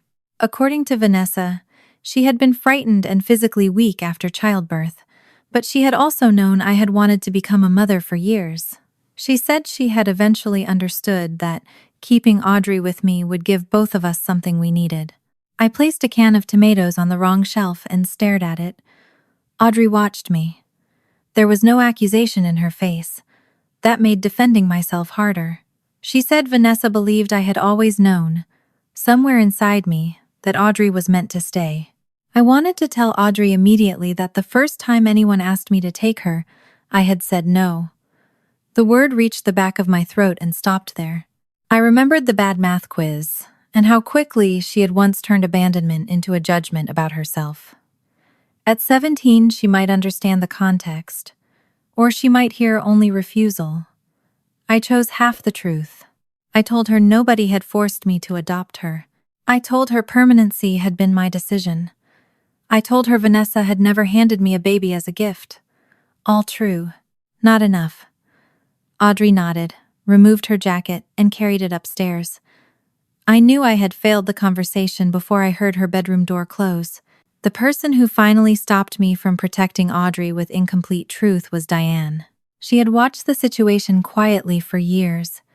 She had rarely interfered in my decisions about Vanessa because she respected that Audrey was my daughter and because she carried some shame of her own about the early years, when too many people in the family had confused silence with peace. By spring, she could see what Vanessa was doing. At a family lunch in April, Vanessa referred to those early months as the choice I made for Audrey. Diane looked at her across the table. She did not argue, but something in her expression changed. A few days later, she called me. She asked whether Audrey knew I had initially refused the temporary placement. I said no. Diane was quiet for long enough that I knew what she thought. I explained the fear I had carried since Audrey was 10. That one word could reopen everything. That Vanessa had already made Audrey question whether she had been abandoned once, and I did not want to become the second person in her history who had not wanted her.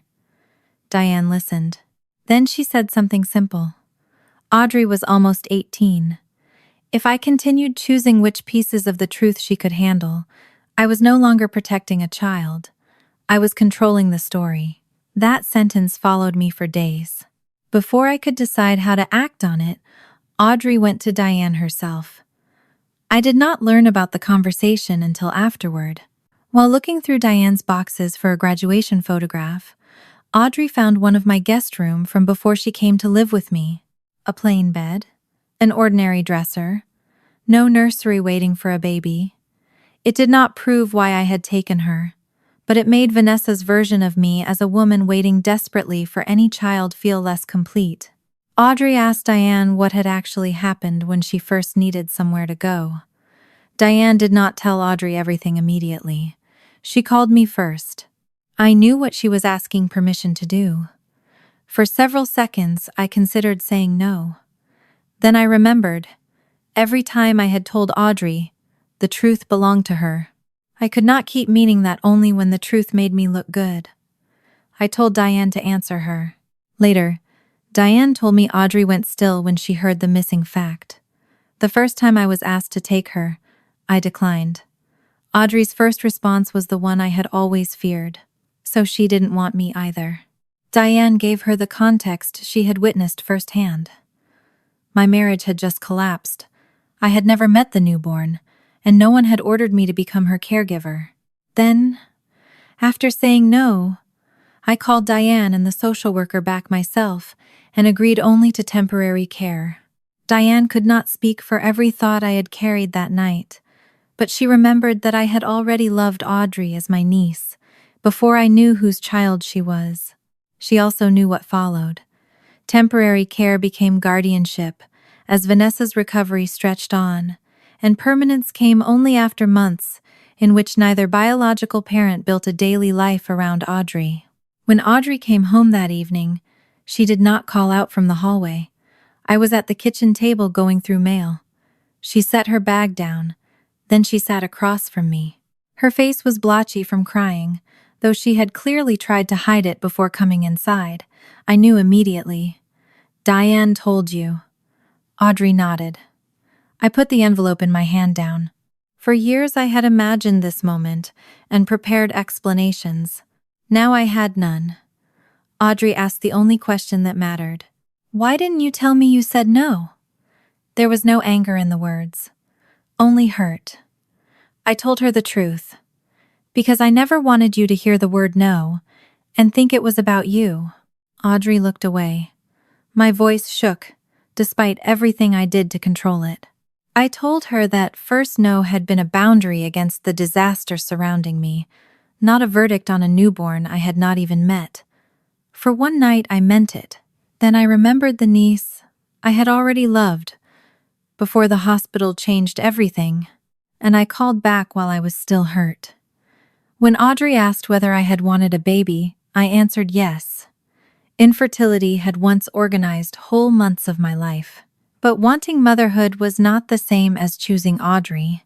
I knew exactly whose child she was, and exactly what that could stir in me. Months of caring for her changed the question, until letting her leave no longer felt like the end of a temporary arrangement. It felt like losing my daughter.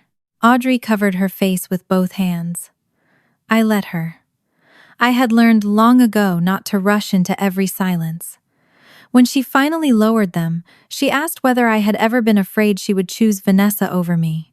That question belonged to a 17-year-old, not the 10-year-old I had once protected, so I gave her the adult truth. Yes, for years. Every time she laughed with Vanessa. Every time I saw their eyes in the same mirror. Every time Audrey asked a question about biological family I could not answer. I had been afraid blood would eventually seem more authentic than the life we had built. Audrey listened. I told her that fear was mine, and I had tried not to make it her responsibility. Sometimes I had succeeded.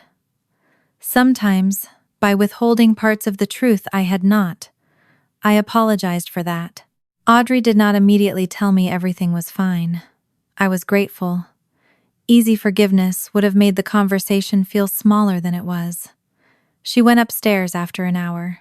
That night, I passed her room, and saw light beneath the door well after midnight. I did not knock. The next morning, Audrey had spread a few old photographs across the dining table.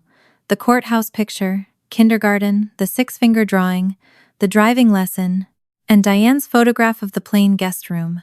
Before she arrived, she had arranged them in order. For years she had wondered whether she had simply filled a vacancy in my life. The photographs showed something messier. There had been no prepared role shaped exactly like her. The family came afterward. Over the following weeks, Audrey became quieter with Vanessa. She did not cut her off. I would not have encouraged that unless Vanessa became unsafe. But the unquestioned admiration was gone. Vanessa noticed. She began trying harder to defend the word sacrifice. According to her, she had known she was not equipped to give Audrey stability. She had believed giving up motherhood was the most loving decision she could make.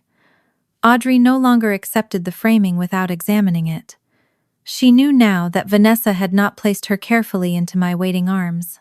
She had delayed, recovered, delayed again, allowed me to shoulder more and more responsibility until I became the person Audrey depended on. Then she had agreed to make legally permanent what her choices had already made emotionally true. That did not mean Vanessa had never loved her. Audrey was mature enough by then to hold both ideas at once. Vanessa could love her. Vanessa could also have failed her. The one did not erase the other. Audrey returned to her graduation speech. I noticed because the draft that had lived beside her laptop for months suddenly disappeared. She started writing by hand. That was what she did when something mattered. I did not ask to read it. She had already earned the right to speak in her own voice, without mine editing it. Graduation arrived in early June. Sacramento was already warm enough that the auditorium felt cooler than the bright parking lot outside. Families moved through the entrance carrying flowers, phones, signs, and the slightly frantic energy of people afraid a once-in-a-lifetime event might begin without them. Audrey controlled the limited guest tickets herself. Along with me, my parents, Diane and Claire, she deliberately invited Vanessa and Ethan. When she told me, I felt the old fear move once and then settle. She was 18. This was her graduation. Her decision. Vanessa arrived carefully dressed, carrying flowers and behaving as though the day had already forgiven everything. Ethan arrived separately. He looked older than the man who had once run through a hospital corridor without seeing me. By then, looking at him produced almost no emotional reaction at all. That surprised me. For years, I had imagined healing would feel like peace. Mostly it felt like irrelevance. We found our seats. Audrey was with the graduating class backstage, preparing for the ceremony. Before everyone settled, Vanessa and I ended up standing near the side aisle while my parents spoke to relatives several rows away. Vanessa looked around the auditorium with visible pride. She had begun referring to Audrey's commencement speech as though it reflected something shared between all of us. I did not challenge her. Not today. Then she looked at me. The smile that crossed her face was familiar. It was the expression she used when she wanted cruelty to sound like perspective. "You should thank me," she said. "Without me, you'd never have known what being a mother felt like." For a moment, 18 years collapsed. I saw the hospital corridor, the yellow sleeper, the empty guest room, Audrey standing in my kitchen asking whether one bad math quiz could make me send her away. I did not answer. Not because I had nothing to say, because the sentence had already judged Vanessa more clearly than anything I could add. Then I saw movement behind her. Audrey had entered from the side with several student speakers and faculty members. She had heard enough. Her eyes met mine. Vanessa had not noticed. The ceremony began. Names were announced. Families applauded. Caps shifted on nervous heads. I sat through it with Vanessa's sentence still hanging somewhere inside me, but I did not know what Audrey planned to do with what she had heard. Eventually, the principal stepped to the microphone and introduced the student commencement speaker. Audrey's name filled the auditorium. Applause rose around me. My daughter walked toward the stage. carrying no notes in her hands. At the podium, she adjusted the microphone. For 1 second, she looked toward Vanessa, then Ethan, then me. The three adults who had shaped the beginning of her life were sitting within a few seats of one another. Only one of us had never asked her to choose. Audrey placed both hands lightly on the podium. The auditorium went quiet, and then my daughter began to speak. Audrey began with the speech the school had expected. She spoke about graduation as a doorway that asked 18-year-olds to move forward, while other people were still telling them who they had been. Labels could be useful, she said, but they could become cages when someone else got to define them. Her voice was steady. I remembered the girl who once held speech pages high enough to hide half her face, and the child who had asked whether she grew in my tummy. Both seemed to be standing at that podium. Then Audrey moved away from the speech I recognized, not dramatically. She simply paused. The auditorium settled with her. She said she had spent much of her childhood being asked another kind of question. Who is your real mother? A few people shifted in their seats. Vanessa stopped smiling. Audrey did not look at her immediately. She told the audience that as a child she had assumed real meant biological, the people whose features and blood she carried. Growing older made the word harder. Biology gave her history and resemblance, but she had learned that children also remember the person who notices, shows up, and returns. She named neither Vanessa nor Ethan and gave the auditorium none of the affair's private details. My hands were folded in my lap. I realized I was gripping one thumb with the other hard enough to leave a white mark. Audrey talked about lunches packed before sunrise and medicine measured in the middle of the night. She mentioned a mother who learned every school pickup line, every bad teacher, every friendship that ended in tears, every version of a haircut she later regretted. A ripple of laughter moved through the graduates. Audrey smiled. Then she mentioned emergency pasta. Claire made a sound beside me that was suspiciously close to a sob disguised as a laugh. Audrey explained only that the recipe was objectively bad and somehow tasted better on the worst days. In an instant I saw years of our kitchen, the ordinary place where so many of her hardest questions had eventually found somewhere to land. Audrey paused again. Then she said, "Two people are responsible for my beginning. One person built every day that came after it." The auditorium became so quiet I could hear someone cough near the back. Vanessa lowered her eyes. Ethan looked toward the stage, but whatever pride had been on his face earlier was gone. Then Audrey spoke about choice. She said she used to believe being chosen meant being wanted instantly, without fear or hesitation, until she learned that sometimes the meaningful choice comes after someone has every reason to walk away. She looked at me and told the room that a woman once asked to take responsibility for a newborn during the worst betrayal of her life had said no. Vanessa looked up sharply. "She had the right to say no," Audrey said. "She owed that baby nothing." She paused. "She called back anyway." Vanessa's face changed. The story in which she had deliberately gifted me motherhood could not survive that sequence. Audrey did not retell every detail. She only said she had once heard no as rejection until she learned the whole context, that the refusal had been about the disaster adults created, not the child.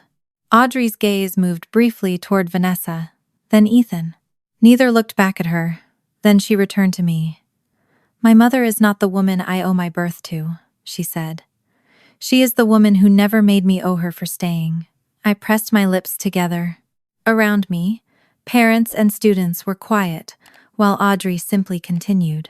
She turned the story outward again, telling her classmates that other people would always try to define them by origins, mistakes, or debts they never chose, but they did not have to surrender authorship.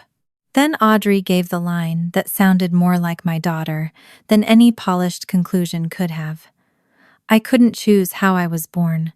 I could choose what I became and who I called home." She did not look at me after that. She looked at her classmates. The speech belonged to them now, too. She finished by wishing them the courage to become people who stayed when staying mattered, left when leaving was necessary, and learned the difference. Then she stepped away from the podium. For half a second, nobody reacted.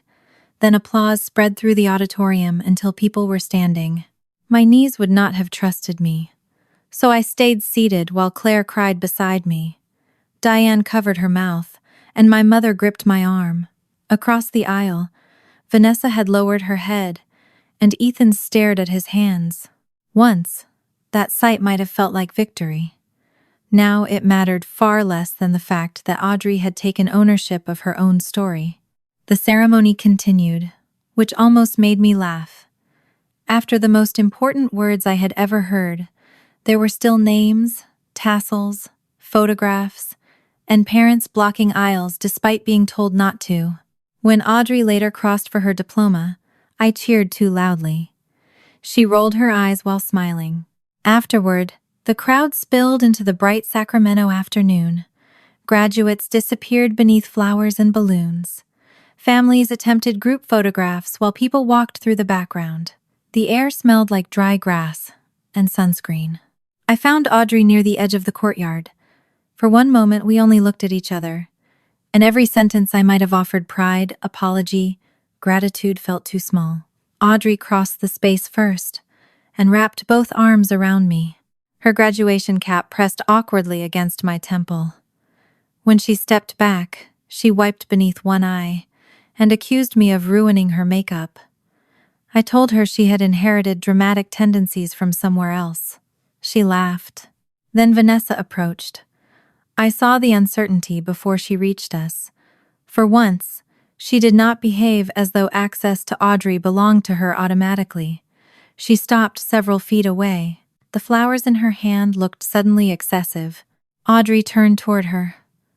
Vanessa praised the speech, then softened what she had said before the ceremony into a claim that something good had simply grown from terrible circumstances.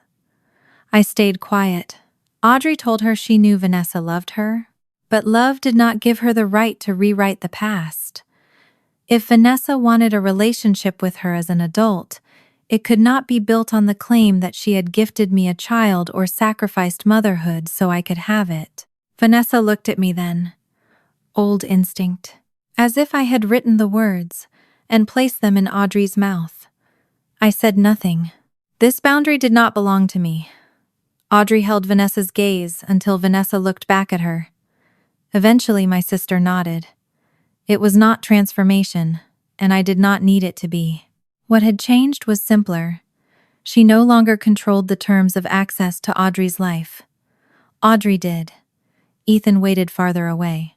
He told Audrey he was proud of her and asked whether she had meant what she said about the people responsible for her beginning. She said yes, hugged him briefly because she chose to, and returned to us. That clarity was his consequence. He had spent years appearing for the parts of fatherhood that fit into photographs, and now Audrey was nearly grown. By avoiding most of the burden, he had also avoided the bond. My parents changed after graduation, too. My mother stopped smoothing the past into, we all did what we thought was best. Diane challenged Vanessa when she returned to the word sacrifice, and my father stopped treating family comfort as more important than naming what had happened. Vanessa did not lose the family. I had never wanted that. She lost automatic access to Audrey's milestones. Audrey decided when they spoke and which future events Vanessa attended, leaving room for a relationship only when Vanessa respected the boundaries around it. That evening, after the flowers had been placed in jars and my parents had finally gone home, Audrey and I stood in the kitchen surrounded by the strange debris of celebration. A graduation program lay beside unopened cards. Her cap was on the counter. Someone had left a half-eaten piece of cake in the refrigerator without covering it. I was exhausted. Audrey was barefoot, still wearing the dress she had put on beneath her graduation gown. She opened the refrigerator and stared inside. Then she looked at me. "Emergency pasta?" I laughed. Of all the things I expected after graduation, that was not one of them. We changed into pajamas. At 18 and 50, we stood beside the stove, making the same terrible dinner we had made when she was 5, 10, 15. Audrey grated too much Parmesan. Some traditions refuse improvement. We ate on the couch. For a while, we talked about nothing important. Maya's cap had nearly fallen off during the ceremony. One teacher had cried before any student did. Audrey thought my mother had taken approximately 400 photographs, and at least 398 were unusable. Then the room grew quiet. Audrey tucked one leg beneath herself. She told me she had been afraid to use the story about my first no. I admitted I had been afraid to hear it. She smiled faintly. Then she asked whether I regretted calling back. 18 years earlier, that question would have terrified me because I would have searched for the perfect answer. There was no need anymore. I looked around the room, at the graduation cap on the coffee table, at the bowl of bad pasta balanced on Audrey's knee, at the six-finger drawing, now framed instead of taped to the refrigerator, at the woman sitting beside me who had once fit against one forearm. No, Audrey nodded. She did not ask me to explain. She already knew the explanation. A few months later, Audrey left for college. I cried after we moved the last box into her dorm, and she pretended not to notice until she came back to hug me a second time. The leaving was different from the one I had feared when she was a baby. Now she knew exactly where she could return. Vanessa had never been able to hand me motherhood. It had been built in the unrecorded years between Audrey's arrival and that parking lot in care, mistakes, ordinary routines, and the fact that I never turned choosing her into a debt she had to repay. She did not have to reject Vanessa, hate Ethan, or become exceptional enough to justify being kept. She only had to become herself. And in the end, when she was old enough to know every part of the story, the ugly beginning, my first refusal, Vanessa's abandonment, Ethan's absence, my fear, my mistakes, Audrey was free to decide what all of it meant. She could not choose how she entered the world, but she could choose what came after. 18 years earlier, she had been a newborn waiting for adults to decide where she would sleep. At graduation, she stood before all of us and decided for herself where home had always been. And when my daughter called me mom afterward, the word meant more than biology ever could. It meant she knew the whole truth, and she chose me anyway.